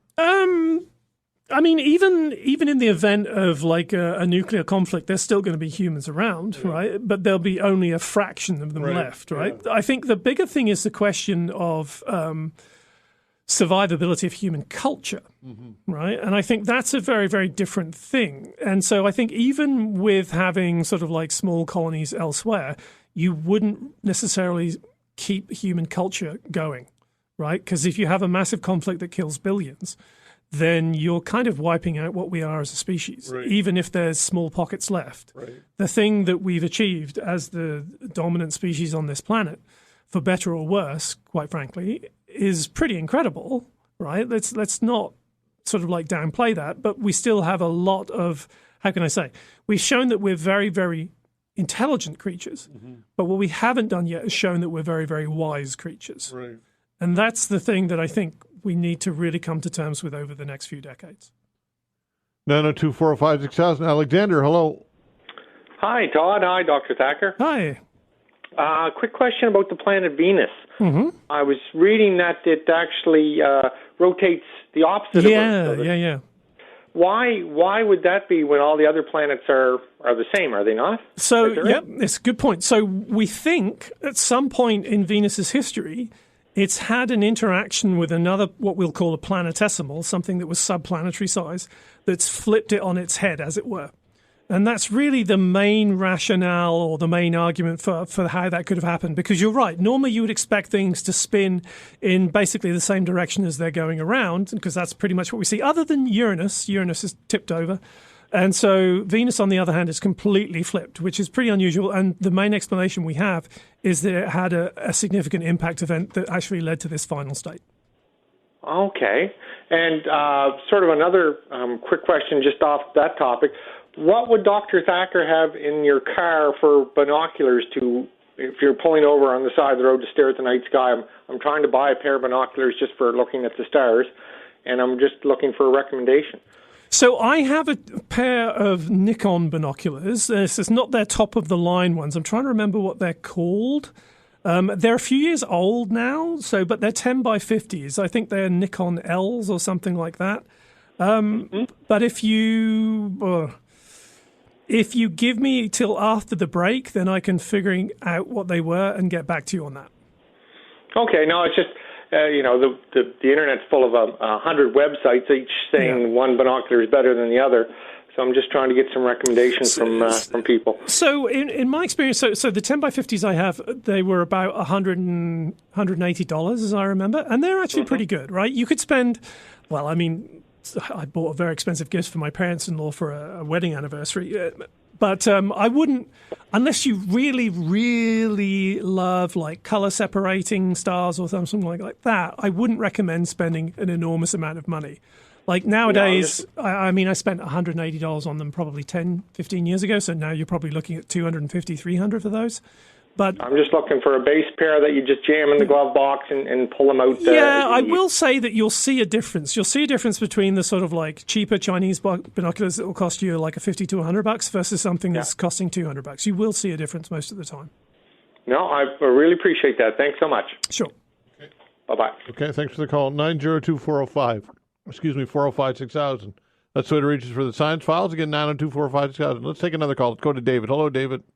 Good morning, Todd and Rob. It's me again. Hi, David. And I'm glad to see that everybody's taking an interest in looking at the stars again. We don't do that anymore. Mm-hmm. And talking about rockets and everything, why doesn't Canada have its own launch pad with its own spaceship with the word Canada written on it instead of the U.S. and a big giant Canada flag on it? So I got a couple of answers for this. One of them may actually surprise you, right? So technically, we have had a launch base, right? So there was something up in Churchill in Manitoba where we used to launch suborbital rockets from. And that was in place for a number of years. We never launched orbital rockets from there because we didn't have that vehicle. But for many, many years, that was a place where we launched what we call sounding rockets. Now, why we don't have a launch pad, there's a couple of reasons, right, other than... money was one. Well, even other than money. I mean, so for a long time, people really wanted to launch into equatorial orbits. And if you want to do that, the place to launch from is the equator. Right. And so it's only more recently has it become really popular to talk about putting things in polar orbits. We used to be able to do that just by having really big rockets that would divert off in the right direction. But for many, many years, there was a desire to launch into equatorial orbits. And so most of the launch facilities were around the equator or further south than Canada is. Right. So now that we're thinking about putting things into polar orbits, you probably know people are talking about building something at CANSO, but that's all private money, right? So will that happen? It's happening to a certain extent. Will it happen with orbital launch vehicles? Well, that's what they're hoping. So we'll wait and see whether it actually does. Okay, now for a follow-up, back in the 1600s, traveling by ship, by water, they always used to use the stars as a navigational use. And is there a difference between radar and the stars? If you're using radar navigation, using stellar navigation, in a sense, you're doing the same kind of thing because when you do navigation of any kind, you're using points of reference. Okay. Right? And so you are using points of reference when you use radar ranging or something like that to do navigation, or if you use radar sources in navigating. The idea, the principle is the same, but the mechanism you're using is different. Okay, because for the stars, the only two that I can remember growing up seeing all the time, the Big Dipper and the Little Dipper. Mm-hmm. Yep. And that's all. I don't know all the others, but those are the two main ones. everybody looks out and they say, "Oh, look, the Big Dipper." Well, Orion is the one that I always remember people remembering. So in winter, people often look up and go, "Oh yeah, that's Orion." They know the three stars in the belt. So okay, yeah, people don't look up to the stars anymore. In many cases, that's because everyone's moved to the city, and you can't see anything from the city. They're looking at their phones instead. Well, sure. Okay, David, thanks for the call, pal. All right, thanks. All right, take care. 902-405-6000. We've got some time with Rob Thacker to the top of the hour. Get some room for you as well. Again, 902-405-6000. The Science Files continues when we come back. All right, the Science Files continues, 902-405-6000. That is the way to get a hold of us. We get some open lines for you and a bit of time for you as well. Del, hello. Good afternoon. Hi there. Yeah, I was just wondering. I was recently watching a podcast from Neil deGrasse Tyson. Yeah. And he was mentioning that the moons of Mars aren't really moons but captured asteroids. Right, yep. Is that true? Or yeah, so they're really, really tiny, right? So we're fairly convinced that they're just really small captured asteroids. And so compare that to the Earth-Moon system, that's the product of a collision as far as we know. Okay, now are there not going to be a moon landing then on the moons, or I guess it's actually but for the same reason we talked about it's being really difficult to land on something like a comet because there's very low gravity. There's going to be really, really low gravity on Phobos and Deimos, the moons of Mars. So I don't think anyone's going to be in a hurry to try and land on those. Okay. Just another quick question. Sure. Is there any place in Canada that would be suitable for a telescope, like a large observatory? So we actually went through this process with the professional astronomy community in the late 1960s. And so while there's a small number of places in British Columbia that might not be too bad, they're nowhere near as good as Hawaii, which is where we eventually built the Canada-France-Hawaii telescope. Right, so even though there are a few spots in BC that would be okay, and there's a spot in eastern Quebec which is okay, they're just not as good as Hawaii. Okay, thank you. Okay. All right, thanks for the call. Take care. Sorry, but there is the possibility of something up in the Arctic, and the Arctic wouldn't necessarily be a bad spot because there's a number of advantages, very low moisture levels and things like that. Obviously, it's incredibly cold. But it's the Arctic. It's not the Antarctic, which is impossible to get into in the middle of winter. You can still get up into the Arctic even during winters there. So, but it's going to be pretty expensive. We're still not convinced that what we call the astronomical seeing through the atmosphere up there is really good enough to warrant actually doing that. So we've actually largely abandoned that. We thought there might be interest from the government, but there isn't. And just to follow up on the binoculars, so the sort of like generally considered to be pretty good is the Nikon Aculon A211 10x50s, and those are $199.95 at the moment. Okay. They're kind of the follow-on to the model I have. Okay, and so when it comes to online best purchase or the local shops that people you can probably you may even be able to find that at Atlantic Photo Supply. They are actually really good and will give what I can consider really solid advice on which things to buy in terms of optics. Mm-hmm. Awesome. Okay. I'm not sure if Vanessa's. I'm not sure we have time for anyway. I don't think we'll have any more time. Okay. So Rob, always great. Appreciate it. Thanks for coming in, my friend. Always a pleasure. Thanks everyone for the great questions. All right, that's Rob Thacker. That's the Science Files. We do that each and every Tuesday from noon until 1. Thanks for tuning in and listening, everybody. We appreciate it very much. And we are back tomorrow at 10 o'clock. See you then.